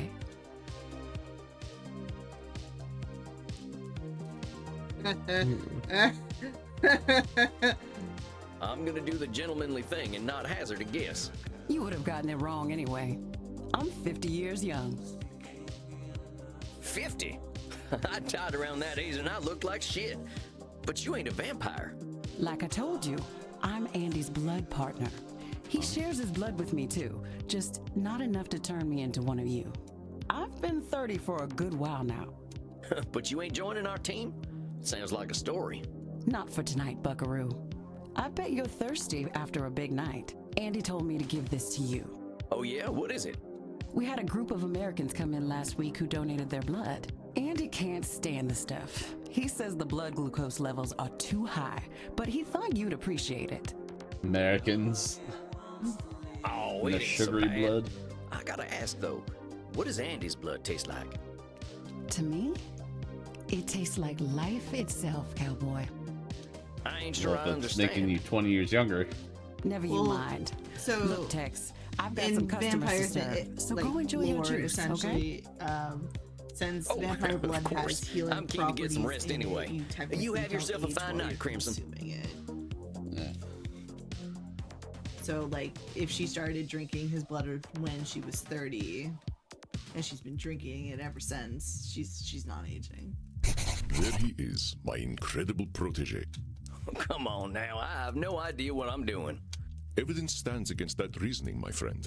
Do we need to talk about disqualifying the positive again? All right, I get it. I guess I've been muddling through okay. You've been doing wonderfully. I hope you are ready for a bit of a challenge tonight.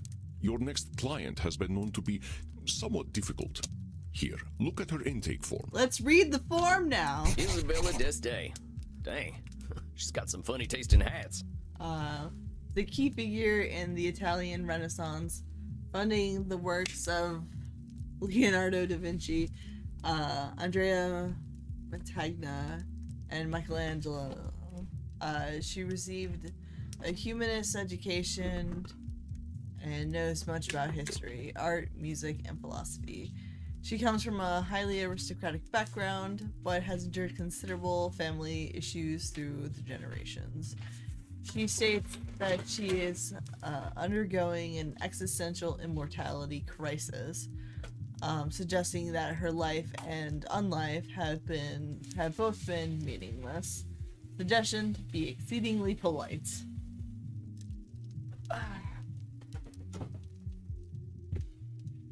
Why does Twitch keep crashing on me? I don't know. I'm so sorry. You're not missing much though.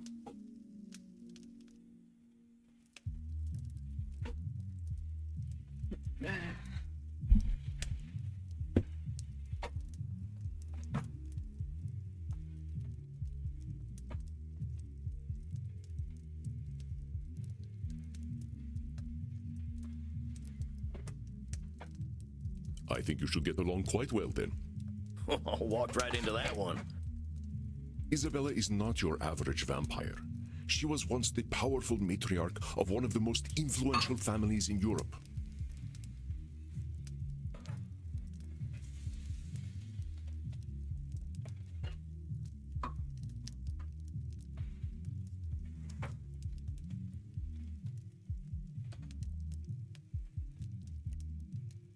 She fraternized with popes and kings, and she also wielded great power over the art world.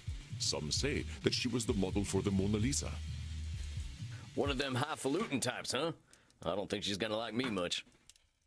She is as human as any of us, Samuel. I already know you will find a way to relate with her.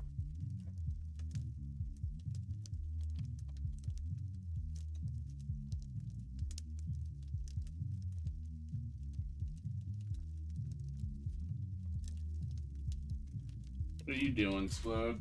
Nothing. Don't worry about it. If you say so.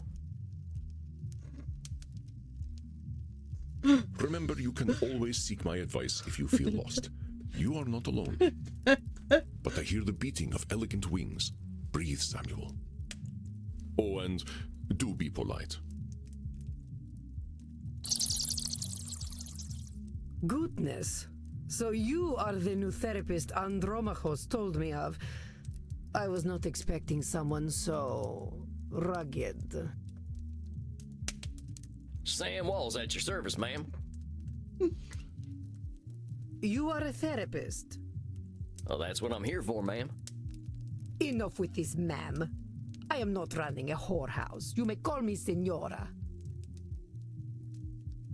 Oh no. What the fuck?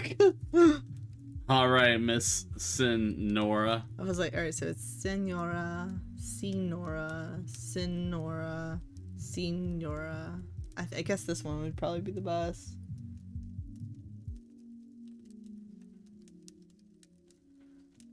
Right? Sure. I don't know. All right, Senora. You have seen my what? Have you been peeking under my skirts, young man? Huh? What are you talking about, lady?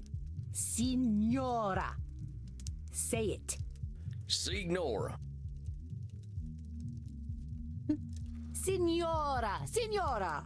Signora? Porca miseria, this is not going to be easy, is it? Therapy ain't never easy, Senora. So, therapy is always easy then.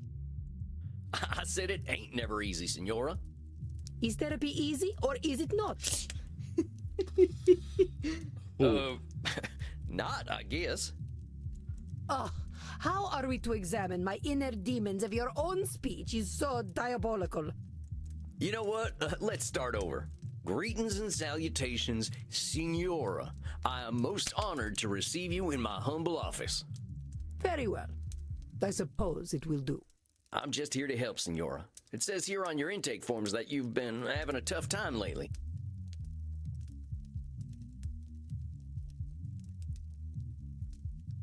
A tough time. Indeed, yes, it has been a tough time. The realization that not only am I a corpse, but that I have been a useless corpse for nearly 400 years is a tough time. So what set off this feeling that you're a corpse? I saw a film at the cinema. Hey, I love the cinema. Bond with her over movies, bond with her over actors, bond with her over Hollywood glamour. I would say actors. Actors? Hot dang, them actors can really light up the screen sometimes. I'll admit, I'm pretty into the celebrity gossip scene. Who's hooking up with who? Who's making waves? I can't get enough of it. A foolish obsession. One must appreciate art, not the artist. If common mortals knew what Caravaggio had done in his free time, they would burn every one of his paintings. They'd have to know who Caravaggio is first. Oh? Do you know who Caravaggio is? Maybe let's get back to talking about what it was you saw at the cinema. It was a most terrible film, one that shook me to my core. The pain of it lingers with me still 5 years later. Well, movies can be pretty powerful.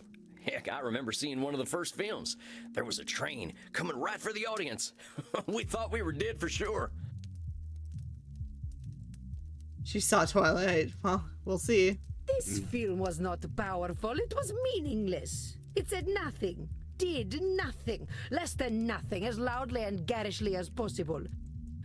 And the audience, fools that they were, cheered, applauded this desecration of the mind. I hate this film with all my being, for it has done the cruelest thing. It has revealed the dark truth.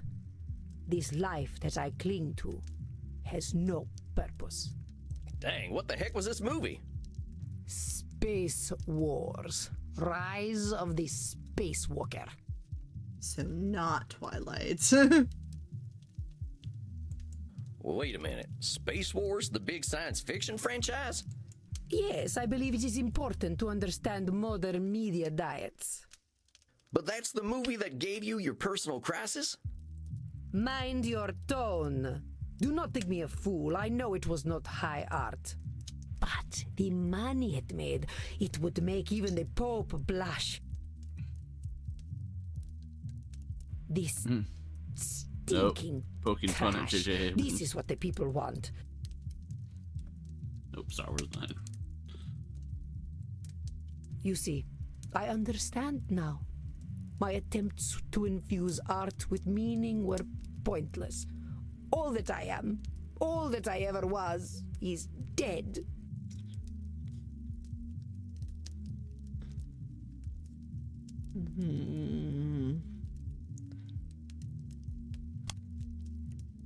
Would this be disqualifying the positive, or? No, my assumptions are.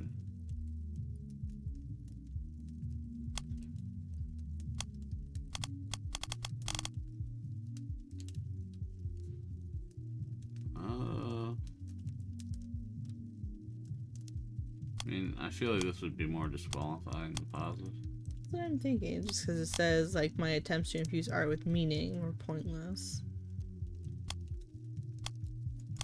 Nope. For such a complicated woman, the answers are overly simple for Signora d'Este, are they not, Samuel? You see, I understand now. My attempts to infuse art with meaning were pointless. All that I am, all that I ever was, is dead. Or Nosferatu. I mean, there's also labeling, but But she's not using, like...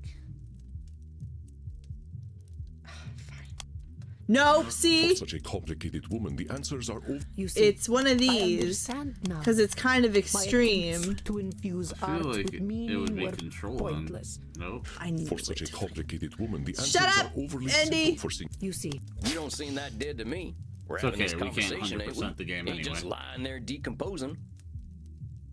Well, on the plus side, there's not like an evil therapist route, it seems. Is there? No. There are like different things that can just wreck people. It is Say like no if we told different. Maxie and I Reinhardt might like as well go be fuck off. rotting in the ground. I think you might get pretty bored. Are you getting smart with me, boy? Look, I'm just talking facts. If you're saying all you are is dead, I think you might be doing some Nosferatu thinking. It ain't black and white. You're here. But let's go back to what you were saying.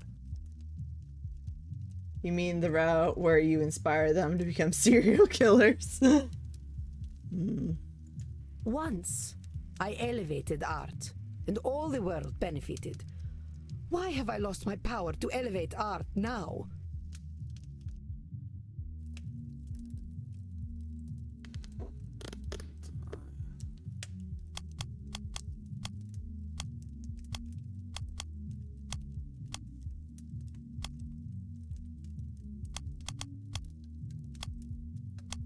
I mean, this would be disqualifying the. Well, no. Signora d'Este believes she can elevate all art, it seems. Oh, then it's A control. lot of responsibility for one woman, isn't it? Once, All the world benefited? There's a lot of people, and they got a lot of different preferences. You can't get them all, can you? but I could, once upon a time. You can't reach everybody, Senora. I hadn't even heard of the Mona Lisa until about 1911. Did you have any schooling whatsoever? No. No, I didn't. But I don't think anyone in my time knew about the Mona Lisa either. Oh, how wonderful. You add to my despair. I'm saying you can't reach everyone, even in your own time. That is true. I doubt the rabble had much of an opinion about the so-called great masters. We only know what we know. But you were saying, It was all for nothing. What good was guiding Da Vinci when they sell the Mona Lisa on beer coasters?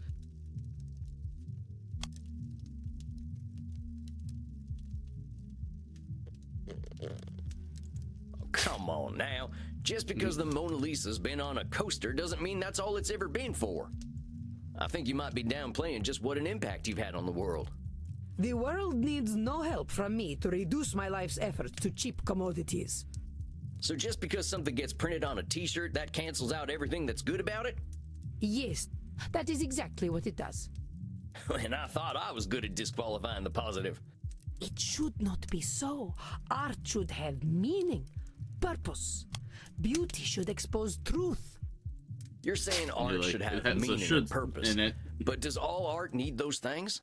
What is the purpose of creation otherwise? How about if I just like doodling? Ain't that a good enough reason to draw? It is a pointless reason. Well, maybe I want to do something pointless. All I'm saying is that I don't have the same shoulds you do. Perhaps you should. But I like don't. her. I'm gonna do what I'm gonna do. Which is speak like a peasant. Heck, that's what I am, Senora. Ain't nothing gonna change that reality. Let's get back to what you were saying. But it seems I am just a dead woman. A walking corpse who is not worth listening to. I should walk into the sun. Now, why have you gotta go and call yourself names? They are not names, they are my reality.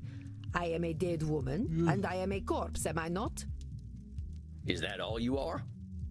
This is how I am defined by the world. But is that how you Seems are to me defined you're by the one you? using them names. Hell, I think I'd be a little afraid of calling you a corpse. As you should be. Allow me to continue. Well, stop You talking know, bad about yourself You make me first. sound rather mad. Yeah, Like an old Ninja. woman railing at the world, screaming into the void, all to no purpose.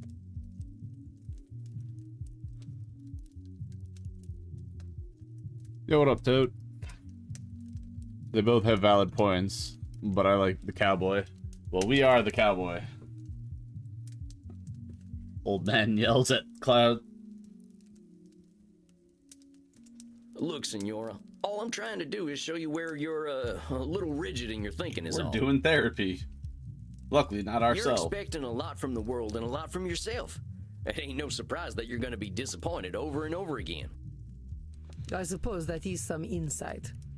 Indeed, I have been in a state of disappointment from the moment I was 16. But what happened when you were 16? I got married. Ah, I think I get it.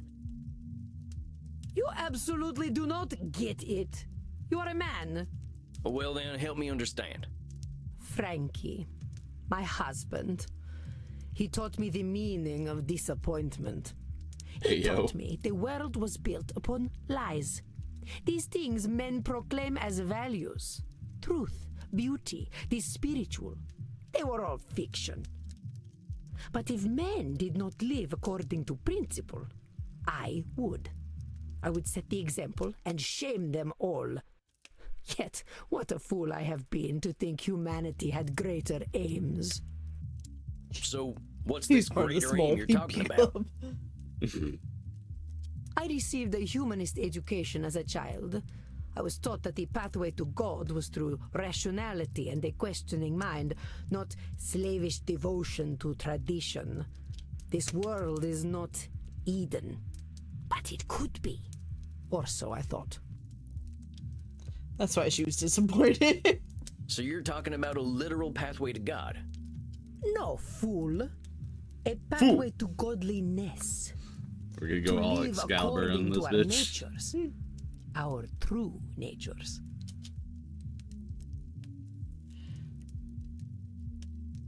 Oh my god.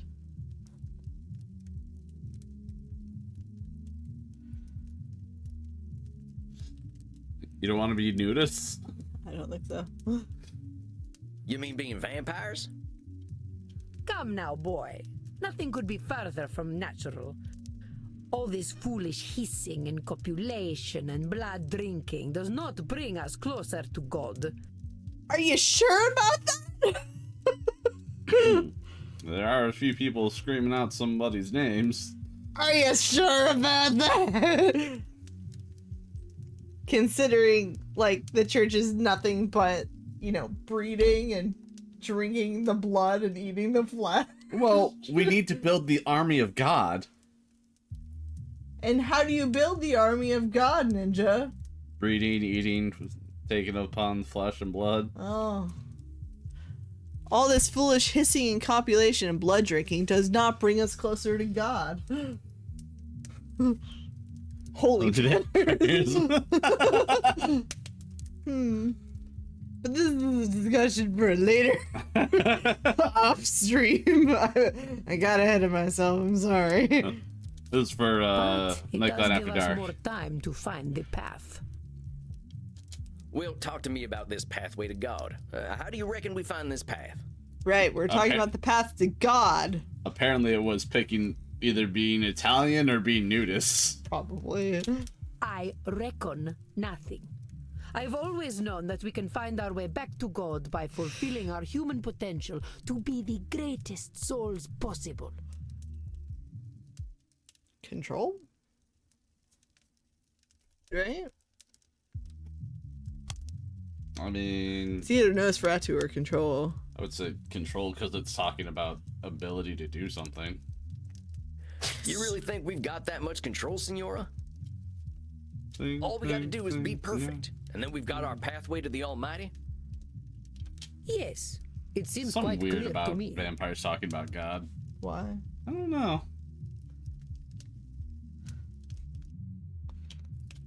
Senora, if that's how it is, it ain't no wonder you ain't forgiving yourself or anyone for the slightest mistakes. I would ask myself if anyone really has that much control. But keep talking.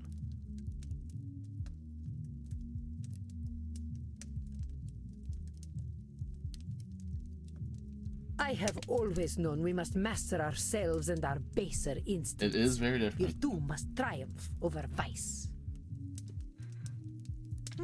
That's ourselves.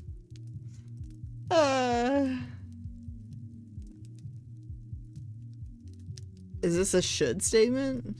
No. Are you sure?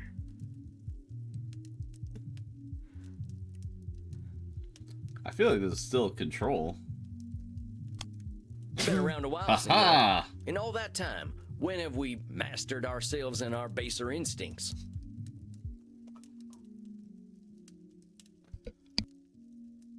Not a single day. Men especially have no bottom to their depravity.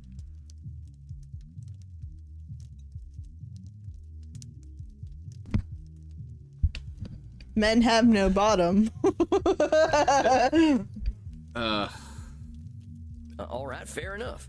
So us fellas have disappointed you every day for a few hundred years, right? Yeah. Only a few hundred years. Ain't that proof that nothing you do is gonna change that? An evil thought, Mr. Sam Walls, but true, I concede. We're in agreement then. It's a little bit of a control fallacy to think that's gonna change because of you. Well, let's keep going. I have always known that the earthly lives we lead are disgusting, and only war and death can come of them. Nosferatus. Now, hold up just a sec there, cowpoke. You really think all we can do is sow death and destruction? Yeah. Yes. I've seen America lately. I've seen humans throughout history. Yeah, that too. I do not poke cows. Do I look like a farmer? Come on, Senora. You've been alive to see what? 15, 20 billion people live and die? You really saying death and destruction is all each and every one of them ever amounted to? Got whole classes for them. Oh yeah, that's true. Well, perhaps not individually, but as an immortal, I look at the greater arc of history. Well, most of us ain't looking to contribute to the greater arc of history, but that don't mean life's pointless. That's some Nosferatu thinking, I'll tell you what. But let's continue. I'll tell you what. I have always known that people have become fat and lazy, and living within the Garden of Eden is impossible in such a state. Yeah. Lovely.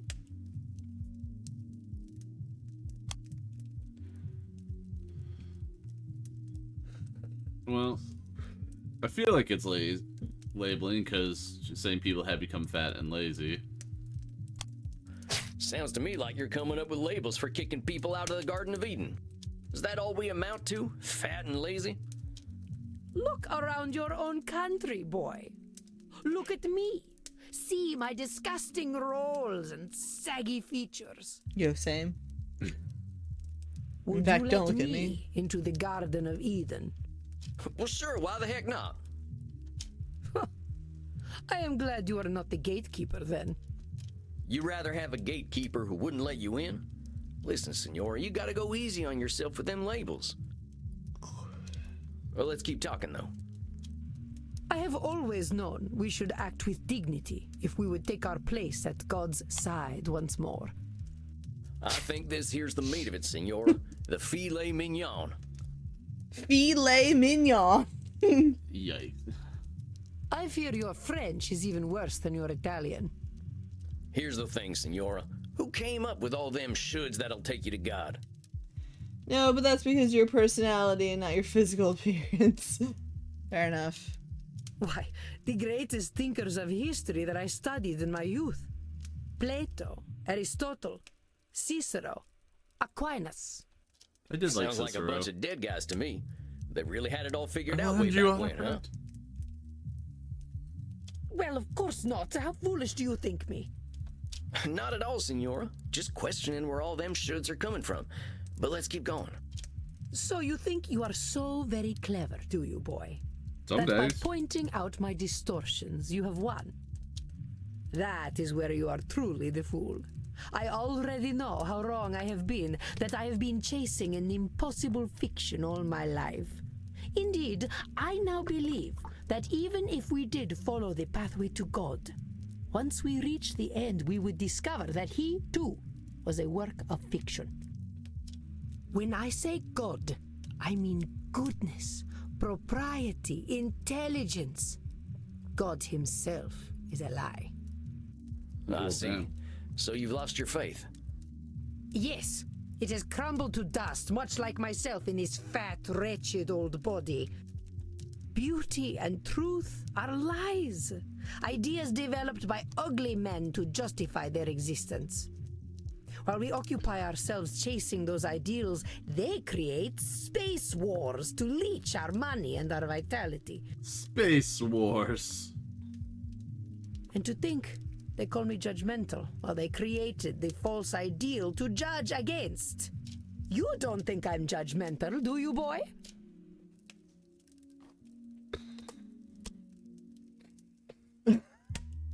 Wow. Would you like yes, yes, or yes? Yes, absolutely. You're doing nothing but judging.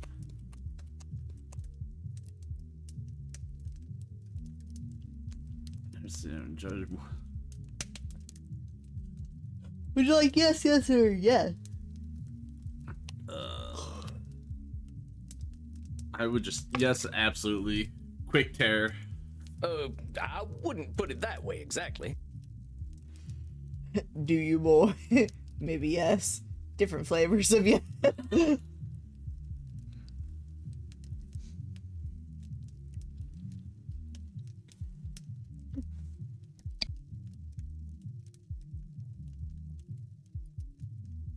Besides, I ain't gonna call you names.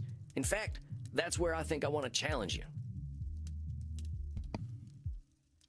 Senora, I think the person you're judging more than anyone is How yourself. much yes?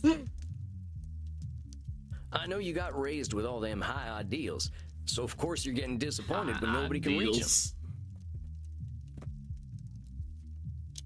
That's some heavy pressure, not just on them, but on yourself. I'd ask yourself what all that pressure's doing for you. Is it bringing you any satisfaction? We can't always control what things are gonna be. This is not acceptable. This is not acceptable. Nosferatu thinking?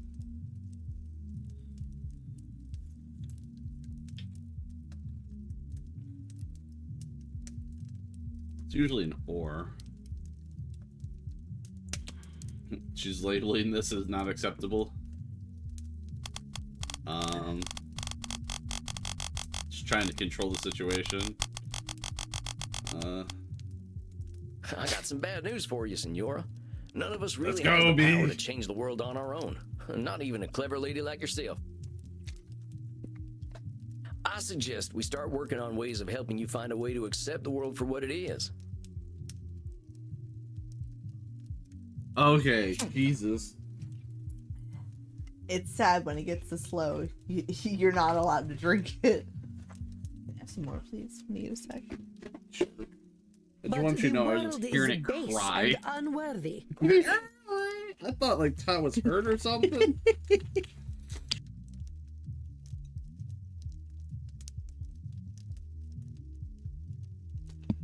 Posture check. Wasting points.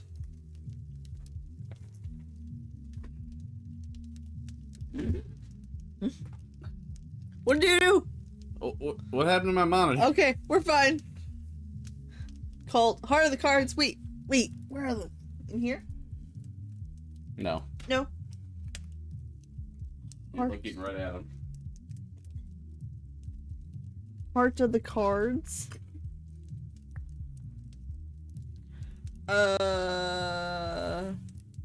2.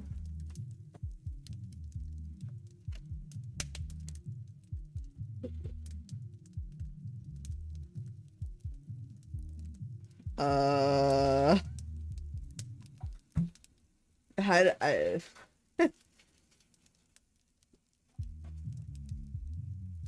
So it says wild card. I sometimes skip those depending on what So they... it says both players write an embarrassing fun fact about yourself. Play a game of rock paper scissors. Loser must reveal. So we're gonna skip. Do you put them in the back then? Yeah. How do you know when you've reached the front again? Okay, what else? Hydrate did that. Call out. All right. Stretch. Damn, I was just about to do that. I thought you might, but I wanted to make sure it got in there. Okay. What has been your earliest recollection of happiness? Oh. You first, Explode. I might need a moment. My earliest?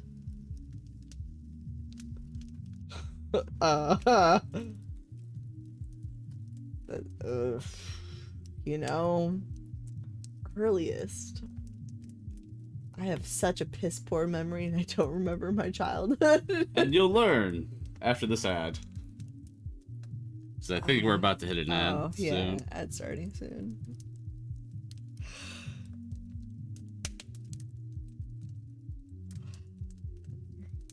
Oh, yeah, I can't control it.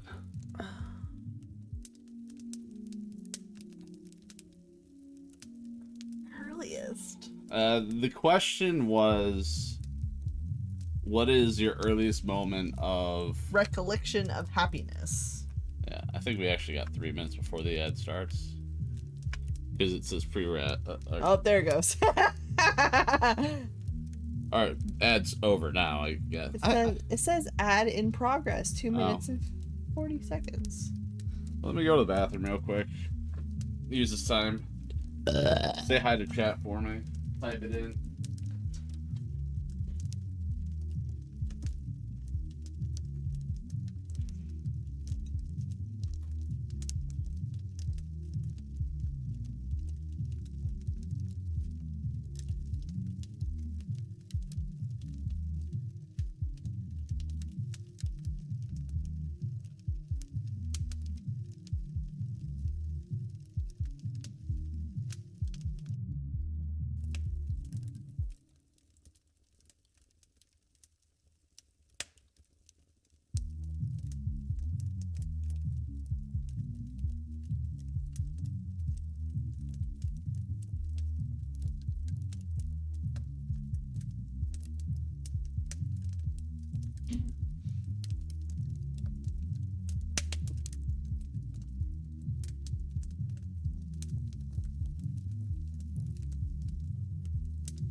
Maybe you should type the question in chat. I did. Oh, okay. Oof. Did you come up with yours yet? No. Oh, yeah. I think my biggest issue is I don't necessarily know what constitutes as happiness. Like versus just like being happy. Or yeah. Like... Because like one of my earliest memories was being a small young child and not kicking open, but we had a pathway in my bedroom that led to our attic and like a back wall area, and like being able to like break that down and crawl through it, I felt like an adventurer. So it's either that or when I first got to play Sonic on the Sega Genesis. And now I don't know if those were really happy moments, but those are like the two things I can think of.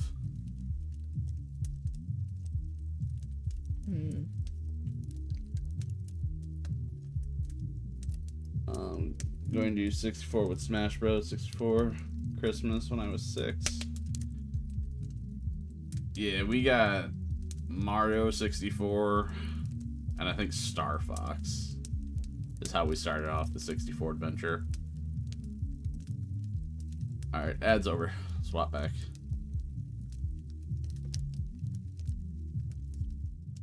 All right. So for those of you who aren't subbed and might have got the ad, the question we got from Heart of the Cards level 2 was, what has been your earliest recollection of happiness? and I was saying how mine was either playing Sonic on the Sega Genesis for the first time, or when I was able to be, I was like super young, like somewhere between like 3 and 6. I kicked open the attic back panel in my room. It was like a hidden door, and just crawled through that and was like in an adventure in the attic until I scared everybody who tried to find me, and then questioned how I got in the attic because I felt so stealthy going through like the back wall, and it wasn't like a big house or anything, so that's why it was really confusing. Fair. It was just a small panel big enough for a small child to go through. Kind of like the small bookshelf you had in your old bedroom. You mean the crawl spaces? Yeah. We had 3 of them. Yeah, you did.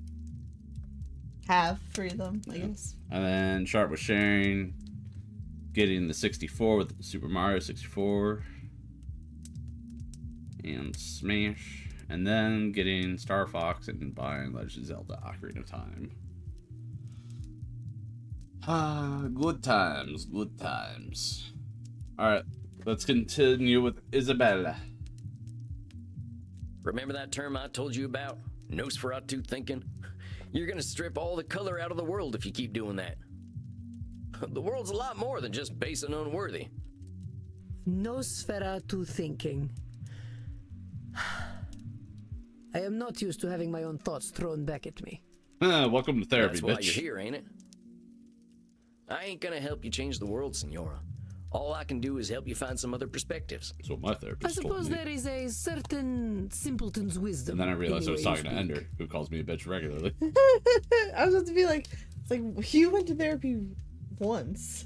No, I went to therapy a couple times. I was a small child in like the 3rd grade, I want to say. Because my parents got divorced, or like separated when I was in the 1st grade, officially divorced in the 5th. And they're like, he's a troubled child, he's causing distractions and not doing well in school. It's clearly the parents being divorced, and not clearly he was just bored with it. Like, all my grades were fine, but like I just didn't like people or interacting, so they're like, he's alienating himself. And I'm like, no. So I talked to the counselor there, and they're like, oh, maybe therapy. And I went to therapy, and the therapist is like, I don't see the need to work with this kid. And I'm like, that's a great diagnosis. Later found out it was the same couples counselor they had for my mom and my dad when they were getting a divorce.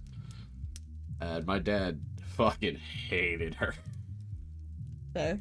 Mostly because he's like, yeah, I couldn't get a word in, and everything was my fault. And I'm like, I don't know. You know my dad well enough to know, like, he'll take his licks. And, like, Yeah. if he does something dumb or feels he's in the wrong, like, he'll definitely admit to it. He's not afraid of that. Maybe he's born with it. Maybe it's ADD. So born with it. Maybe it's the tism. Who knows? So, like, to hear my dad just, like, discredit somebody, like, look, I'm sure they knew what they were doing, but it just felt like I had 2 people attacking me in couples counseling. Yeah, couples counseling therapist. And he's like, I went there and paid for it. I'm like, I can't keep doing this. And I will say this to their faces and to anybody else. Them getting a divorce when I was young, best thing that ever happened. Both alright people by themselves. Some more alright than others. Okay, there we go. Let's throw in some Animal Farm here. Some are more equal than I think that goes a different route from what you're saying. But go for it. Well, the reference is there. It's an awful reference. Read Animal Farm. It's a good book as far as, you know, teaching lessons. Ninja's recommending a book! Write it down! It was interesting. It Or was. if you're lazy, watch the movie. I did both. Watch both renditions of the movie. Oh, God. Taking you to the glue factory. Must work harder. Society. Anyways. How do we get to this? Let's continue with the... Anyways, back to therapy. Thanks, I guess. You're welcome, Sam. But that shit... Very well, boy. I will consider what you have said. We will meet again in exactly 4 weeks. Do we have an understanding? Which I guess is normal. Yeah, I mean, some people, it depends on, you know, how many sessions they can get a year, price, scheduling. Yeah, I always thought it was like every other week was the average. It also depends on what you need. Right. I get that. So yeah. So, like, for a while, I was going weekly because shit was rough. Maybe I can do twice a year. And then when things started getting better, I would go, like, every other week to, like, once a month. You know, things like that. Or when I'd forget. Did that one time. I just got back from vacation. When I went as a kid, it was monthly. Yeah. I would say monthly is probably the most normal that I've heard. Once a month. So... I think when I every other week for, I think I went 3 times. I just remember the therapist talking about her son who ran like a marathon for like one of the sessions, and I'm like, why am I here? And then she had me like pick a face in which how you feel right now, and I just gave the meh face on the chart. I'm like, I currently have no emotions to speak of. I am so like I'm here. Yeah, I'm like, I am here, and this is I am here. not even I am here. It's I'm here. What I say when my coworkers ask me how I'm doing. I'm here. All right. Anyways, welcome to Tangent Yes, the indeed, game. senora. Ugh. Please learn to speak properly by then. Asking Well done, someone to speak Samuel. properly in a I month believe is... you handled Senora Deste quite well. You kidding? That lady straight up hates my guts. Samuel, if Isabella Deste hated your guts, she would not be shy about telling you so. That I believe. gotta add some spice. Living the dream. I start saying living the dream, I'm about to jump off the roof. Anyways. Older we get, the harder it is to gain a different perspective. Have patience. I say We're live in not the all as dream all wise the as time at Samuel work. Walls. Guess it's just that simpleton's wisdom, as the senora called it. Do not adopt her labels, Samuel. I will not stand for it. I know she was a challenge, but you rose to it as I knew you would. I think you deserve a night of hard drinking. What do you say? You don't need to tell me twice. All right, Andy. I'll see you later then. Indeed, Samuel. I'm sorry, if you do Enjoy your job yourself. and then you go to Excellent hard work drinking, tonight. you might need a different job. Rest in peace.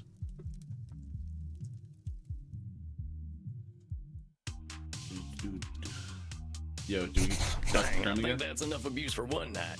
I could use a drink and a quiet night. I feel like we haven't really read this. Okay. Spilla just does think her life was meaningless because modern art is meaningless too. Apparently this rise of the Spacewalker movie set her off. Extremely high-minded, major issues with her former husband, thinks most people are corrupt, especially menfolk. Used to Men be a are devout corrupt. Catholic, not so much anymore, likes to be in control, maybe a lot of control fallacies. Next time I'll dig into the family stuff. Seems like there's a lot of anger there too. Alright. It's been about a week. It's been one 1 week week. since I boarded the Master of the Seas cruise ship. Like I say, I feel finer than frog hair. People here are eating and screwing like there's no tomorrow. No account of the fact that we're in the middle of the ocean. I've drank from more necks in the last week than I can count, and since the ship's open all night, I rode a water slide for the first time in my unlife. People were laughing at me for saying yeehaw, but what else do you say to experience like that? Yeehaw! Landed in Rotterdam the other day, in Amsterdam, now arranging transportation for my coffin. Did some vampire sightseeing. Apparently this place has been accepting of heathens like us for a long time. I went to a vampire coffee shop. They funnel in the stoners from upstairs to a secret club, and everyone has themselves a grand old time. Gave me the munchies, something fierce. I could go for some blood, chips, extra sodium if you please. Riding from Berlin today, I head to Leipzig tomorrow night, but figured I should check things out here. They got a club here where people are up all night doing all kinds of kinky stuff. I'm pushing a quarter of a millennium in years with these folks to give me some lessons, and did. Met some fine folk too. Apparently they've got a nice art scene here. They're even local funding for video game development. Ain't this some kind of world? I can't believe people are still playing Star Invaders and whatnot. I like it here. I don't even have to speak German. Whew, what a day. I made it to Andy's club in Leipzig. Folks are real nice here. A couple of goths were really friendly. They've got a darn really tootin' friendly bartender and even a friendly greeter. He don't talk too much, but I can tell he's an introspective sort. Now Andy, that's one hell of a vampire. He's just got this presence. You can tell he's 3,000 and that is freaky as heck. But he makes you feel at home. But naked. I don't know how else to describe it. Oh, and I went to a kink room. Yeah, Sam Wells, kink room. My big brother would have gotten a kick out of that one. I ain't gotta write about it. I should get some sleep in this fancy coffin, Andy. Anyway. I learned some more therapy stuff today. Figure I've been doing a lot of this disqualifying the positive thing. Feel like I've got to be humble after the shit I pulled back when I was a bastard, but maybe that's just the shame talking. And he says I'm ready to start seeing clients now that I've got my head wrapped around this whole cognitive distortion thing. Can't believe it's all happening so fast. Went for a nice walk exploring Leipzig. There's a music school here and the kids are always performing stuff. I tried asking for Oh Susanna, but kids today don't appreciate good music. Dang kids with their CD-ROM music. The wax cylinder was fine. I met my first client tonight and whoo boy, he did not like me much. It sounds as though he doesn't like anybody much though, so I can't be too disappointed. Poor fella. I ain't never seen anyone so high-strung. Well, maybe Pussifer Jones. 80 years later, and the memory of him still makes me laugh. That kitty even hated John Meyer. And I think all his animals loved him. She would hiss even when eating her food. It was the darndest thing. I picked up that this Dr. Drain is a real should statement kind of fella, but I think I can help him out. If I can get him to take a nap, I think he'll be a lot less grumpy. I was like, we haven't really read any of those.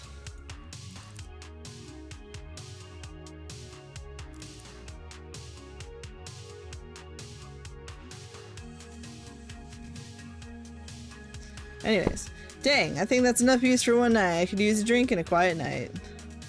Hey, cowboy. Why the long face? I used to say the same thing to my princess. Your daughter. My horse, actually.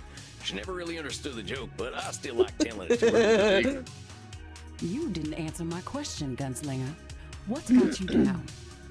Oh, I just finished up with my second client. She gave me a tongue lashing to remember her by. You ever talk to someone who's so educated and refined that they make you feel like a space alien? Yes. Only everyone I ever met in law school.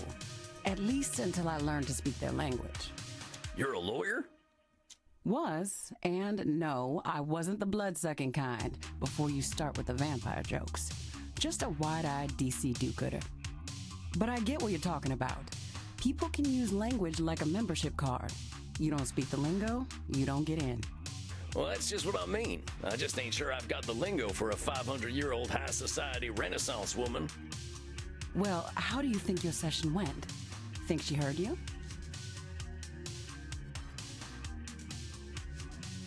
Oh, yeah, I mean... Well, she did say that I'd given her some stuff to think about. And to tell the truth, she seemed kind of embarrassed about that. So what? If she heard you, I'd take the W, cowboy. Take the W? What, the wagon? The win, Gramps. Maybe she isn't gonna relate to you, but that doesn't mean she can't hear you. Oh, you're probably right. I guess I'll take the W. And while you're at it, I'll take some B too. That's blood, see? What are you in the mood for? Men? Women? Something a little more off the beaten path? I think I'll have some takeaway tonight. What have you got? Here, try this. Should put some color in those cheeks. You really ain't squeamish, huh, Crimson? Nah, healthy blood never hurt anyone. I've been hanging around vampires for 20 years, and they aren't so scary. Not even Bert? What, that old pointy-eared teddy bear? He's a total sweetheart, unless someone gets aggressive or touchy with the customers. What does he do then? They get a stern warning. And if they don't listen? Why, then he eats them. Maybe he is a teddy bear. I met Teddy Roosevelt back in the night, and I'm pretty sure he would have done the same thing. Speaking of which, I gotta thirst something fierce. I think I'll head back to my coffin for a little rest. But you have a good night, Crimson. You too, Sam. Don't let the Draculas bite. Time to crack open a warm one.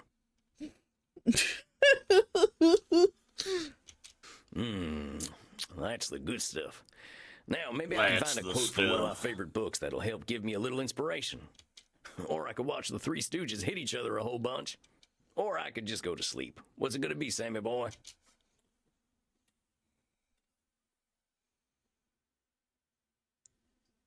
You want to read some through? My profession is to be always on the alert, to find God in nature, to know his lurking places. I always like that quote. I ain't a God-fearing kind, but it's true. There's a natural beauty behind the man-made world if you know where to look.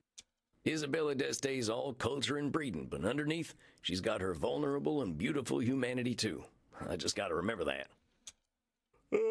All right, that's enough for one night. Time for some rest. I hope my next client will be a little easier. Who wants an easy client?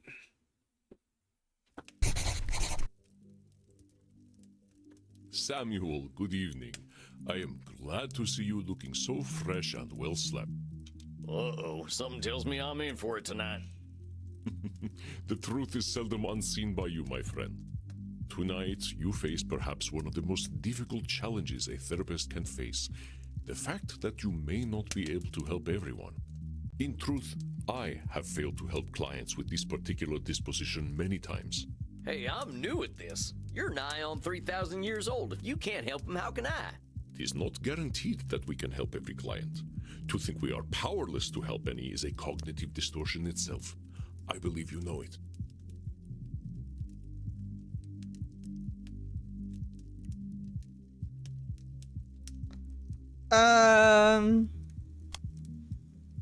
Is control? Yeah, all right, control fallacy, I know. I can help some folk. That's right. Talking about Here, control. take a look at this case file. Theater feller, huh? I've known a few of them in my time. They can be a little, self-absorbed. Edmund Kean was a highly influential Shakespearean stage actor during the Georgian period. He's credited with more personal interpretations of character as opposed to pantomime performances. He lived a tumultuous life on stage, dealing with alcoholism, sex scandals, and entitled behavior. He wishes to return to the stage, but expresses great anger at critics who might review him poorly. He demands respect as the greatest actor the world has ever seen. Ugh. He's looking for therapy because people don't like him, it says? He is one of the most revered actors in all of history. So he might have a few cognitive distortions. A few. He may not recognize them, Samuel, but all you can do is present reality to him. He comes. What a Remember, I will give you statement whatever there. advice I can. Good luck, my all you friend. can do is present reality to people. How to take it, not on you. Right? I hope I'm up to this. What is this vampire I see before me? I'm Sam Walls. I'm your new therapist. Your dress, your bearing, your hat. You also are forgotten by time. Oh, how fortuitous! A kindred spirit, perhaps. A therapist should know pain, I say. Most excellent. Tarnation. Can't get a break with this here hat of mine. No, it's perfect. Do not change a single thing. It gives me faith. Faith, my dear vampire, that you can help me. I'm gonna do everything I can. I promise you that, amigo. Do not do so lightly. Darkness dwells within my damned soul. You journey into my pain at your peril, and I cannot be your Virgil. You're who now? Anyway, you wrote in your intake form that you're here because... You can reopen it. No, I know. I look at my options, and that's what I was laughing at. Oh. Well, mortals don't appreciate you, you said. Indeed, and I fear they cannot. They must die to appreciate life. As mortals, they cannot ask the immortal questions. What is life for us who do not live? Why are we here? Why do we continue? What do we do when death has no meaning? And what a piece of work is vampire! How noble in stature, how infinite in life! Should we cut him off or indulge him? Indulge him. In form and moving, how express and admirable. In action, how like a demon. In apprehension, how like a bat. Ah, the beauty of the night! In the middle of the night. Indulge. I'm just curious to see where this goes. And yet, to me, we are but the quintessence of dust. Indulge. Overindulge? Yep. Dust upon dust. Already that whence we came. Well, that was a lot. Let Edmund perform his monologue. You'd never stop an actor mid-game. You understand, don't Or you? mid-act. Death has no meaning, because life never had meaning. To die, perchance to sleep. All right, that's enough of that.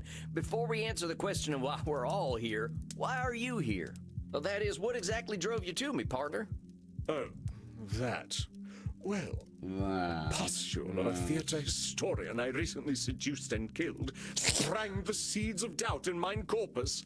He was writing a biography of the great Edmund Kean, and I thought mayhap that I would favor him with a secret or two. He said my acting style would now be considered archaic. Though I drank him to the last, I fear his cruel barb was sharper than my fangs. This embossed carbuncle of corrupted blood caused me to doubt myself. Are all men such fools? Will I ever find my audience again? Or did they die long, long ago? Help me purge these mortal concerns from my mind, dear man. We're always gonna have doubts, compadre. That's normal. But I think I can help you see things a little differently. So, he said your acting's out of date. Why don't you just tell me why it bothered you so much? Alright, good night, Alatoad. Later. Thanks for stopping by. Because it's simply not possible. Acting became We're gonna continue a noble therapy. craft entirely because of me. In truth, I am perfect. Nosferatu. Because simply not possible. Acting became noble craft entirely. Or is that? That's control.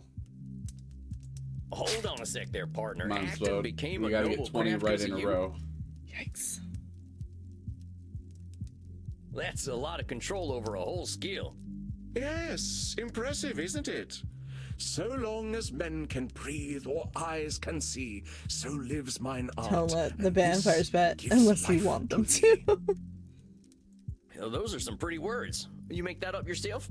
It is the bard himself, boor.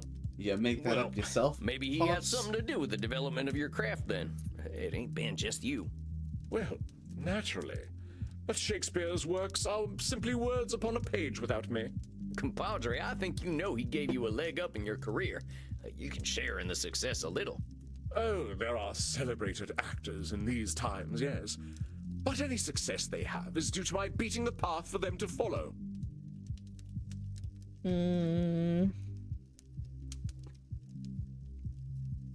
Yes.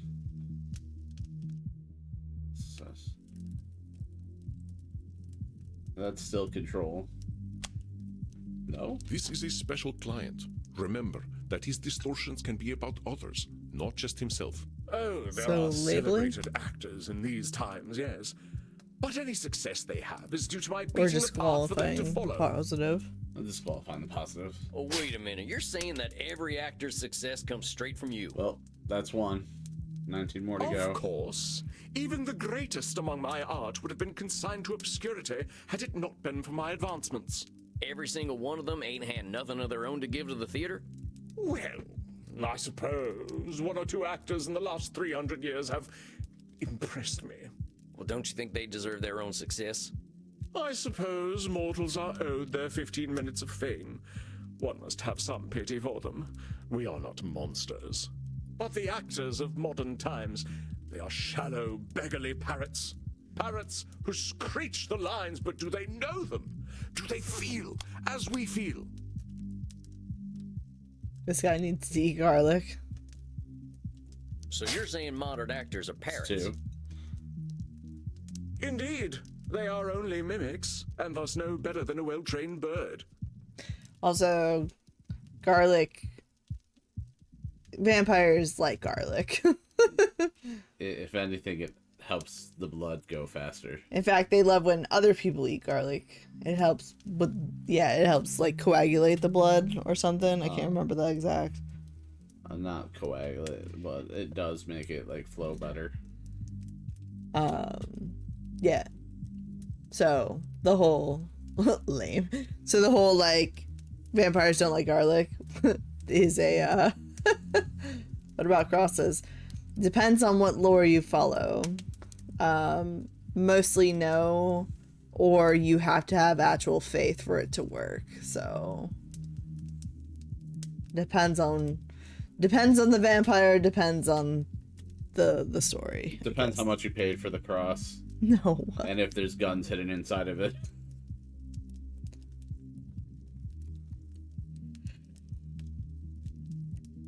Again, depends on the vampire actually. What? There's Salt?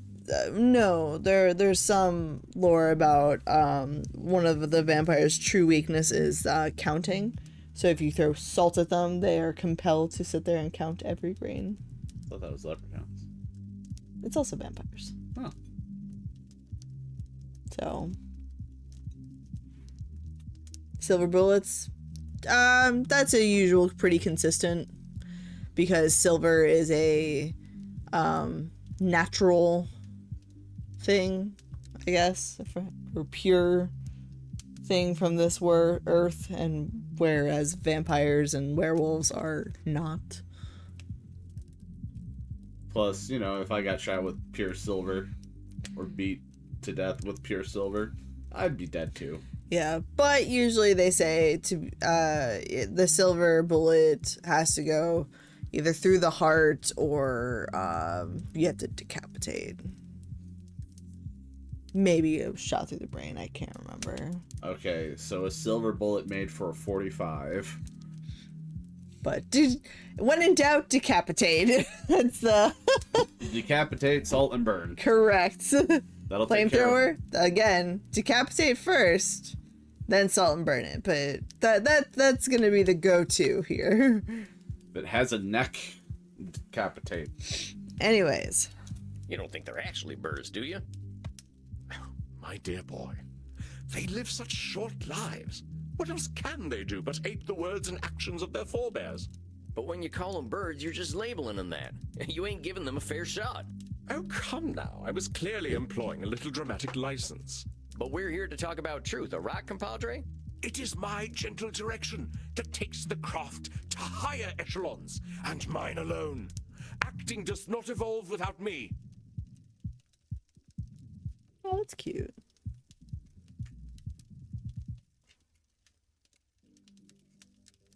Hello. This one you can just write on. It is blank. Hey, you can use a marker to write on it. That's printed underneath it. Oh, okay. Anyway, sorry. It's my general direction that takes the craft to higher echelons. And mine alone. Acting does not involve without me. Is that Control or Nosferatu? I mean, I don't know. I thought it should be Control last time. Because he's talking about, like, his responsibility and his influence. But, like, God, if I know the difference at this point. Listen carefully. Edmund is assigning. It is my You're saying Okay, so only that's you one. can change the course of Stop. It is demonstrably true. What? There is We need to know There's when so we many hit types 20 in of a acting row. out there. I mean, I remember when vaudeville came out, but I don't think you had anything to do with that. The 20 in a row will be Vaudeville? easy Oh, if you ever like so replay many this. American What? arts and So the art 20 of in a the row will be easy grotesque. next playthrough. You plunge a We should be dagger keeping into the track heart of now. subtlety. So you didn't You'll have get nothing it to when do we with get it. vaudeville. Oh, devils below, no. I mean, you got a little control fallacy, hombre. Mortals got wills of their own. Indeed. I suppose I don't want any responsibility for the things the Americans create anyway. Whoa! These critics should honor me, as is my due. You're saying critics should honor you. Well, what happens if they don't?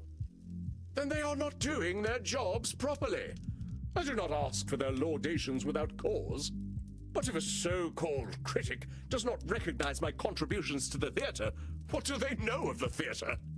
Maybe they just got different tastes. Uneducated taste, perhaps. If they are just uneducated, why should they appreciate you? An interesting point. I suppose I cannot blame them. Thou fiend! You are cruel indeed to beat a man when he is at his most vulnerable. I am here so you may help me cope with a world that has gone mad, not so you might attack my every word. I'm doing no such thing. All I'm doing is pointing out your reality. If we're gonna cope, we gotta be honest about the world. And I say that you are a villain. I come to you in desperate need, and you respond by mocking my desperation. Why would you do this to me? Do you not know what pain I am experiencing? Do you not know that I, as an actor, feel every sling and arrow more keenly? Art thou a therapist or a murderer that you would push me so to the brink? Do you want me to commit suicide? I'm sorry. I wasn't trying to hurt you. I want to help everyone who comes to me. Samuel, a moment, please. Andy, I got a real problem here. I think I'm not cut out for this work. This fella's right. Why am I attacking him when I should be helping? First of all, should statement. You will do what you will do, and that is all, Samuel. But look at the candles. What do you see? The candles? Oh, they seem fine to me. Look at the flames. Wait a minute. They're getting higher, ain't they? What the hell's going on? Your client is very powerful. He has his own unique skills earned through the ages. His skill in gaslighting is so intense that it affects the world around him. He is altering That's so reality to good. fit his distortions. Be watchful, Samuel. Do not let him. How do I stop it? Be persistent, and above all, be honest. He does not control your reality. I await your apology, sir. Meow, meow, meow, meow. Hi, Explode. Whoa. You know, it Meow, would be meow, that meow, mud. meow. It would be that Mudkip shows up when we start talking about gaslighting. Whoa. Whoa. Ninja. What do you mean? Just saying, she really likes talking about gaslighting. What's gaslighting? Yeah, Ninja, what's gaslighting?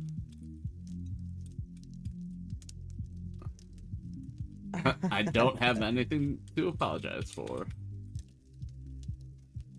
I don't have anything to apologize for. All I did was point out some truths in the things you were saying. Now, if that makes you angry, fella, I don't know what to tell you. Please explain that to me. I'm just a poor, dumb woman. Labeling! Mudkip's doing some labeling. Mudkip's labeling.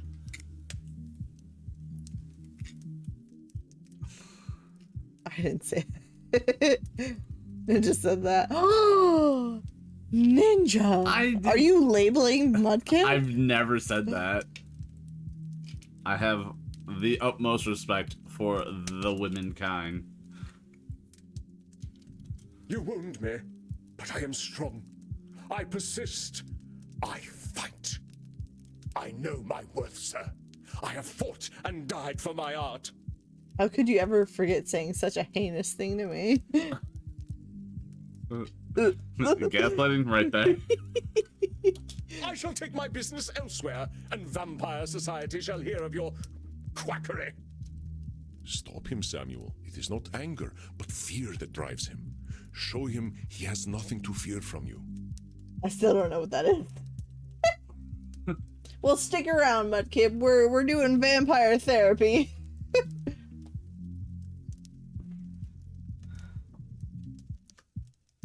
I want to be like, easy boy, easy, but I wasn't trying to rile you up none. Now, I wasn't trying to rile you up none. Yet I bared my undead soul to you, and you treated me like a pincushion with your sharp pricks. Is it fear that drives you? What's fear? Ow. Hey. Pricks ain't got nothing to do with this, Edmund. And now you seek to proposition me? Of course, it always goes like this. To you I am a void, nay, a whore, to use as you please. Well, you are all alike, I say. Go on then, use me. You are losing him, Samuel. It is time to remember what makes you special. You are not just a therapist, and you are not just a vampire. He is afraid, but you will conquer his fear.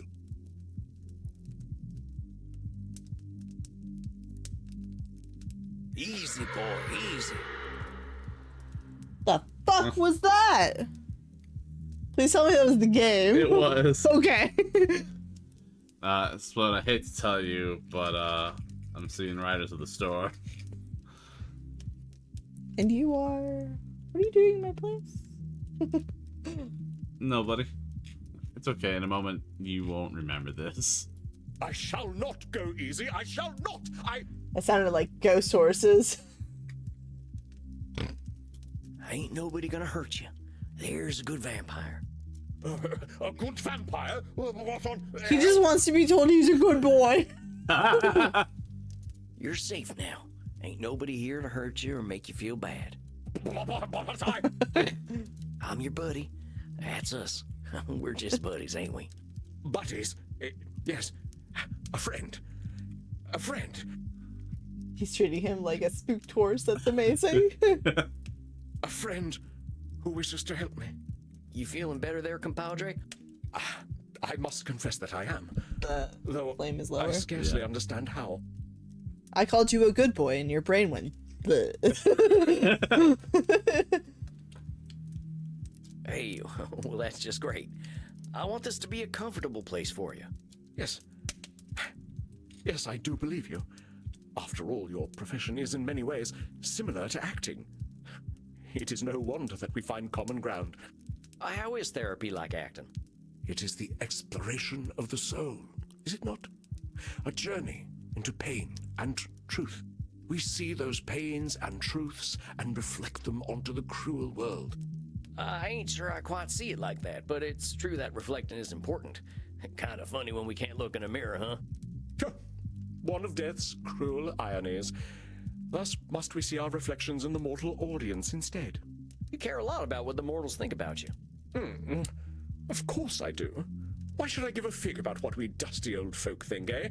Most of us are stuck in our relative pasts, if you'll pardon the offense. But all them folks die. You're what, 300 years old? Don't remind me. Yes, they die, but I cannot. I must not. If I do not exist in their hearts, there is only the purgatory of oblivion. No.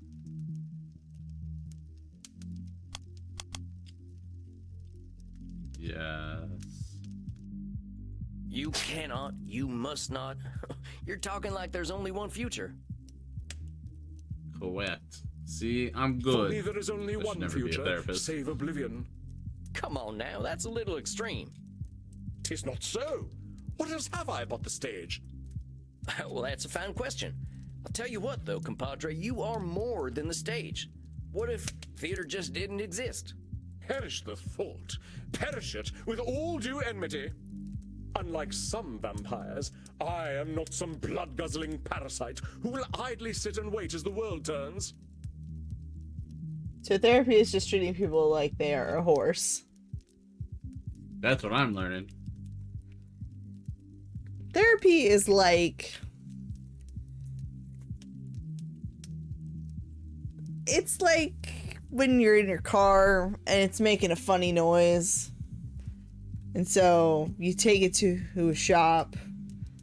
either because like you ignored it for so long it's gotten worse, or just you know you should have maybe a professional take a look at it, and they kind of, you know, run some diagnostics and you know, pick and poke around until they, you know, figure out the problem, and then they fix it. But isn't the whole thing about therapy is they don't fix it, you fix your own problems? What if I just buy a new car? It's was an example. Okay. Ignored it for so long it's gotten worse. All right, think of it this way. Going to therapy is like getting glasses, okay? Sometimes you don't know how bad your vision is until you get your first pair of glasses. And you can see all the individual leaves on the trees. Bricks across the street on the other building. Correct. And sometimes, even with brand new glasses, your vision can still get bad. So you just have to go back and, you know, readjust. Oh, I know how bad my vision is. Yeah, same. I have to go every year. I'm sorry. Labeling? You calling most of our kind parasites? I am, for that is what we are, if we are nothing else. All right, let's just forget the part where you're insulting other vampires, myself included. If you say that you're a parasite if you don't do something, you're gonna be scared as hell of not doing that thing. As an immortal, I aim for loftier goals. I mean, parasites is accurate. Book is legally blind without her glasses, I'm sure. I wonder what is the legal... You're legally blind without... I'm illegally blind? No, you are legally blind when it comes to driving. Without you cannot drive without your glasses. I cannot. It would be very dangerous. Yes. I only know that because every once in a while I'm told I cannot drive without my glasses. Oh, I definitely am. I can't see anything. At least when it comes to... Oh my god, yeah. And at night, oh, I'm a terrible night driver. So, like, that poor vision plus astigmatism, oh my god, I should not be on the road at night. Behind the wheel. Have you seen how thick my glasses lenses are? Ooh. I think you and I, like, I think you and I compared one evening. I mean, seeing isn't necessarily to drive, just not hitting anything. We shared prescriptions. Oh. I don't remember my prescription anymore. I know it got worse. My prescription bad. I just know it's in the negatives. I don't think I'm quite -5, but I think I'm -4. I don't know how bad I am. -11 in my left eye. Double digits, baby. Yeah, I think I'm -4 and -3. I could be wrong, though. Legally blind by definition is having 20/200 or worse vision, even with corrections. Ah, my older brother. Which one? Eldest. Mm-hmm. He would be legally blind because I know his eyesight was 20/200 when he was like in 8th grade. Oh, with correction, I'm fine. For now. Can you hit those goals if you're busy being afraid of turning into a parasite? Ah, but your humble speech he does does have belie the correction, true so wisdom he- beneath. not I am legally indeed blind. cruel to myself. I died for the stage, so I should live for it as well. Well, why should you live for the stage? What was my death worth if the stage does not -275, matter? 175. Woo! But it's only you who's saying your death ain't worth something. Your shoulds are fatal. Ain't that a lot of pressure? Perhaps. Though one might argue that all great actors must be forged in fire. But is acting really the most important thing in the world? I shall assume that you jest. Vampire society's of no use to me. We are so few, and I cannot have an adoring crowd without a crowd.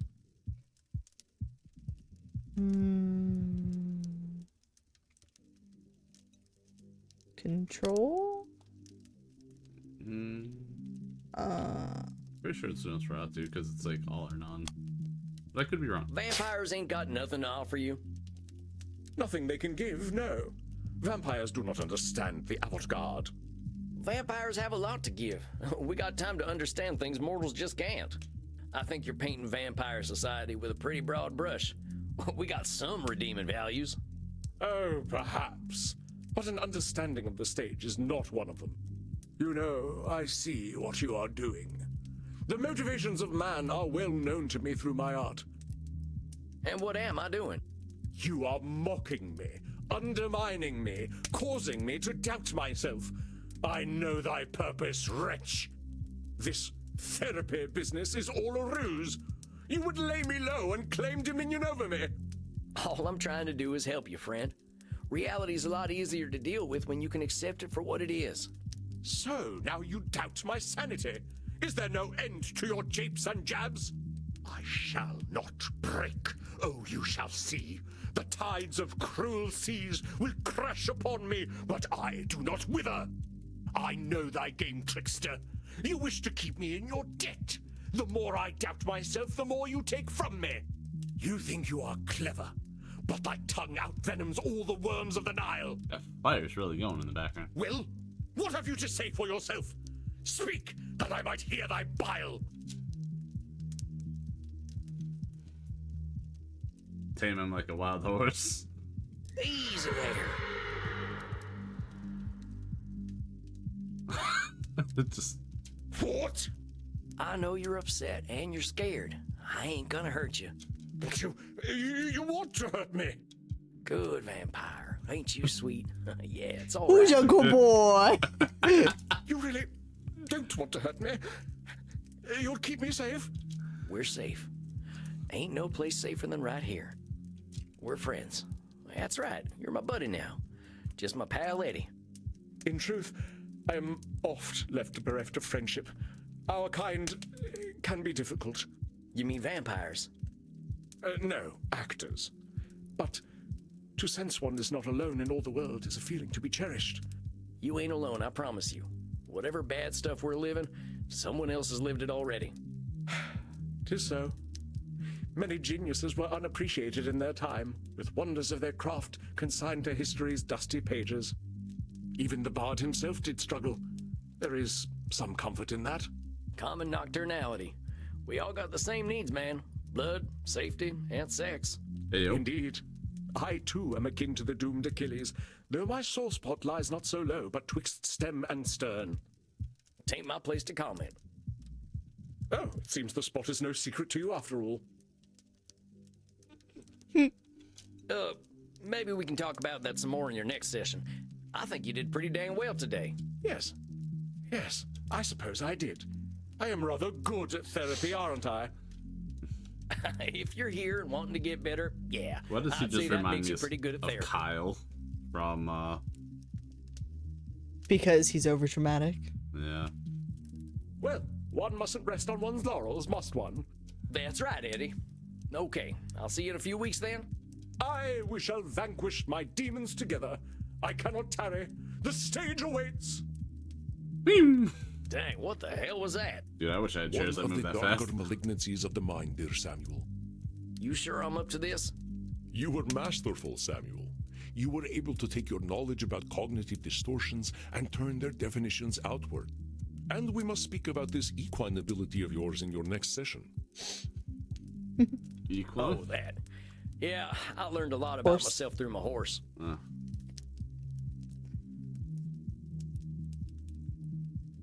Save it for our next session. Rest, Samuel. You have faced a great danger. Now it is time to drink and be merry with the Goths. Oh. How come you always get to play with the Goths? Oh, not sure I'd call them merry, but they know how to cut loose. All right, Andy, I'll see you later. Good night, Samuel. Rest in peace.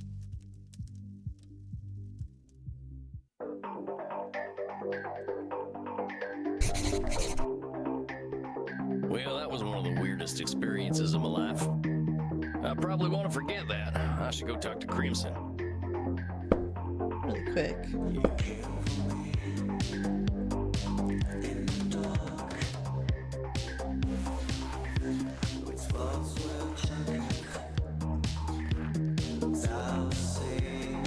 Eben is afraid to get back into acting because he's afraid of getting anything but universal praise, self-centered mindset, believes he determines what acting must be, diminishes thoughts and opinions of others.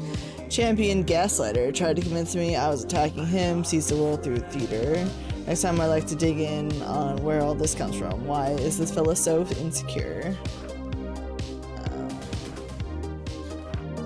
Champion gaslighter?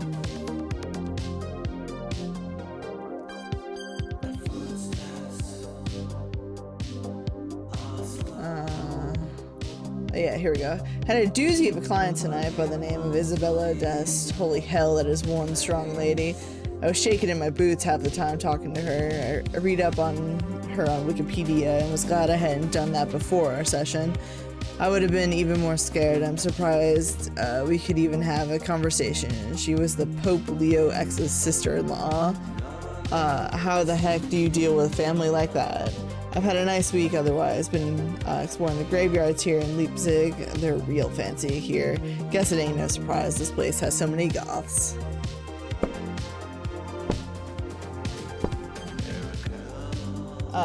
Champion gaslighter, but I hardly know her. Anyways, here's Crimson. This is Sammy the Kid. Plop that butt down. Got a shot prepared for you. Well, thanks, Crimson. What is that? A Bloody Mary? No, a Bloody Steve. A. I think that's what he said his name was. Steve. Of course it is. How's the crowd tonight? Steve with the good hair. You know, it's funny. Steve with the... They're a little on the weird side tonight. Steve the Hair Harrington. Steagle. Oh, you ain't kidding. I just had my first therapy session with the strangest fella I ever met. Yo. The actor type. Used to be an international celebrity. Patient back when I doctor was alive. confidentiality here. Well, seems like fame's a nasty drug. Like Andy says, people are people. Doesn't matter what era they're from. Feeling good about your session, though? I mean, we were told we were masterful. He was pretty confrontational, but he was happy to talk about himself at least. Technically, he's not breaching HIPAA with that. Fair. Yeah. Andy 'cause says it's the not real clients to worry about are the ones who've got nothing to say. Besides I get saying that that. he's an actor. Being a human isn't easy. You gotta be pretty damn privileged to have no problems at all. Well, this fella definitely has plenty of problems. I think he'll be keeping me busy. It's a big world out there, cowboy. Full of vampires with no self-awareness. Well, ain't that the truth? Well, here's to change then. To change. You, drinking Andy's blood there? Andy's? Nuh-uh, this is a plain old mortal drink. You think anyone would want to drink that man's blood from a bottle when they can get it straight from the source? I suppose they wouldn't. I'm not proud to drink blood, Sam. Wouldn't be doing it out here. I didn't mean to cause offense, ma'am. Not your fault. I guess I shouldn't be offended.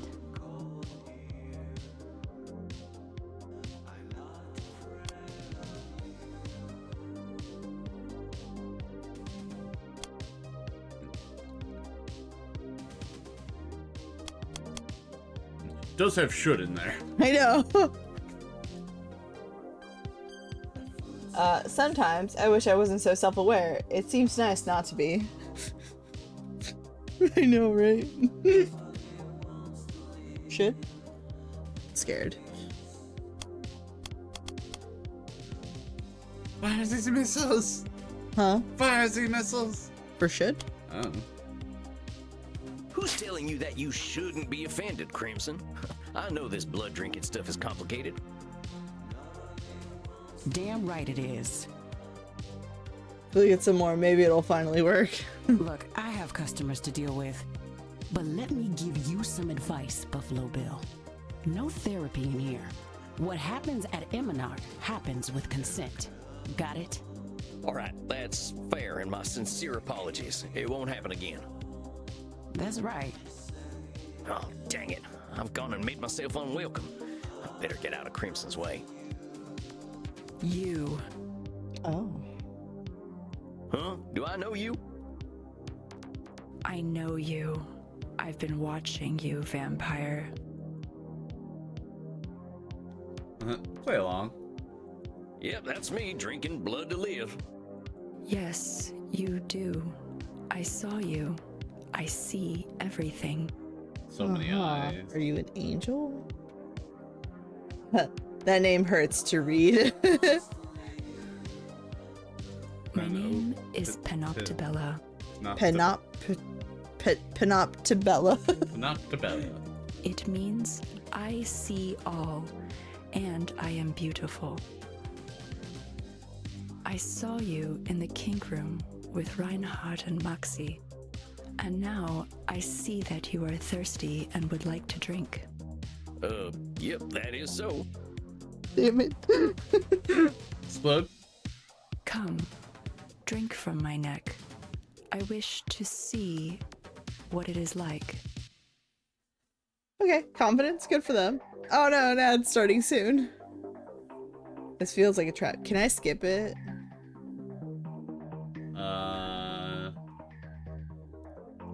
No. Because like we're almost done. I mean, normally you can, but No, snooze it. It's not an option right now. I just noticed I should probably refresh this. And then sometimes you can, but I think you got to it too late. It just still says ad starting soon. Yeah. See, the whole ad thing is so janky because what I have to look at is pre-roll off. Mm-hmm. So in 9 seconds, it's gonna do the ad. Alright, so we'll just... Or in 3 seconds? I don't know. I can't read. Guess we're going for the ad, so, here we go.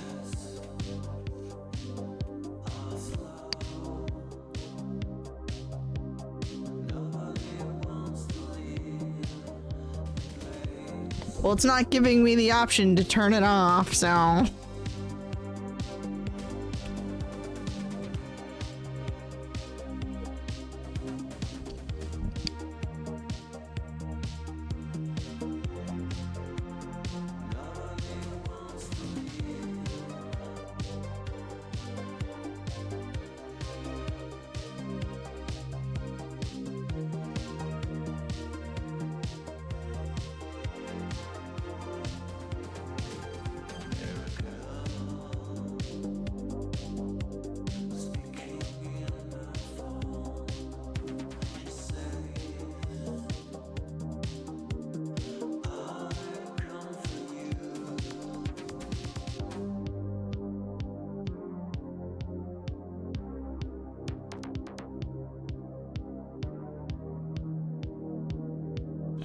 You are the most important one here.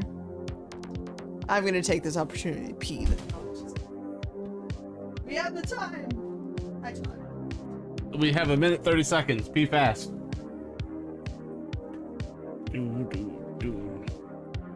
She has her headset on. She'll know if I do anything. I'm sorry.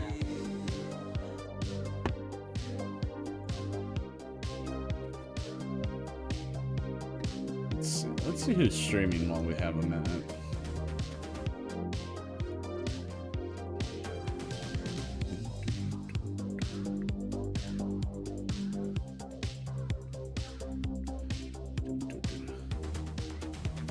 If you're agreeing with me, Explode, I'm glad someone appreciates this. Foster check.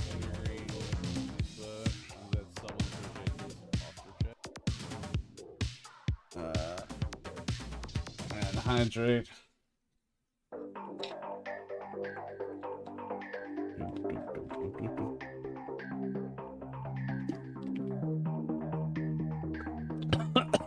Other cards 3, huh?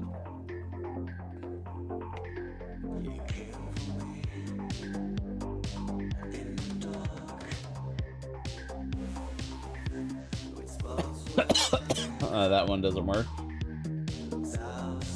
Stretch. Stretch.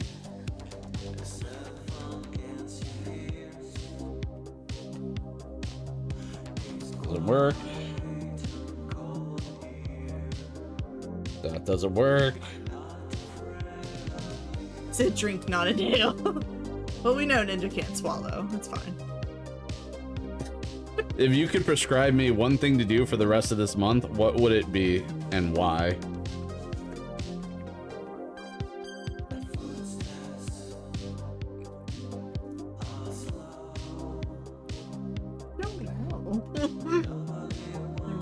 this month. He's a quitter.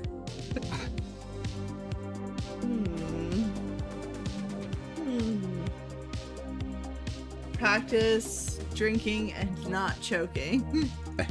Well played. What are you doing?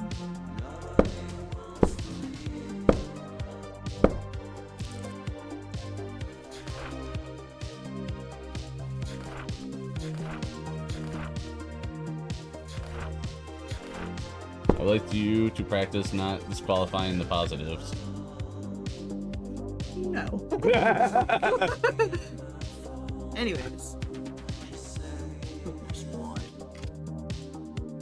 My spot.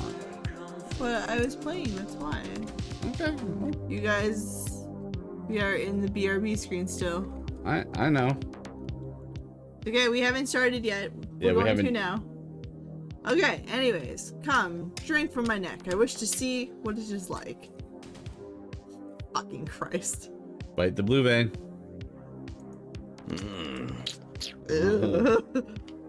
Yes, I see now. That was very pleasant. Thank you. You will go to your coffin now to sleep. Well, if you wanted to cuddle. Sucky. It is normal for vampires to enter a state of torpor after consuming the blood of another. I wish you an excellent torpor, vampire. She's saying. She seems like a trap. I'm just saying. Thanks, I guess. I guess I'd better get some shut-eye. This night has gone on long enough. Think we'll be able to watch more Three Stooges? Maybe. Let's find out. Oh, nope. Good evening, Samuel. I hope you are feeling Anyways, well we rested. should probably I save have a new it. client for you.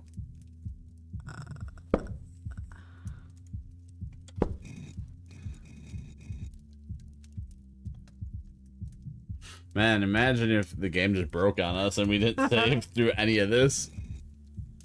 Alright. I think that's enough therapy for tonight, as it's almost midnight. Alright.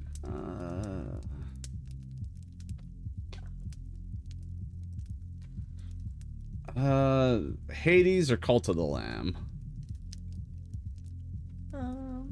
Hades. Eh, Are we gonna have to wait a whole month? No.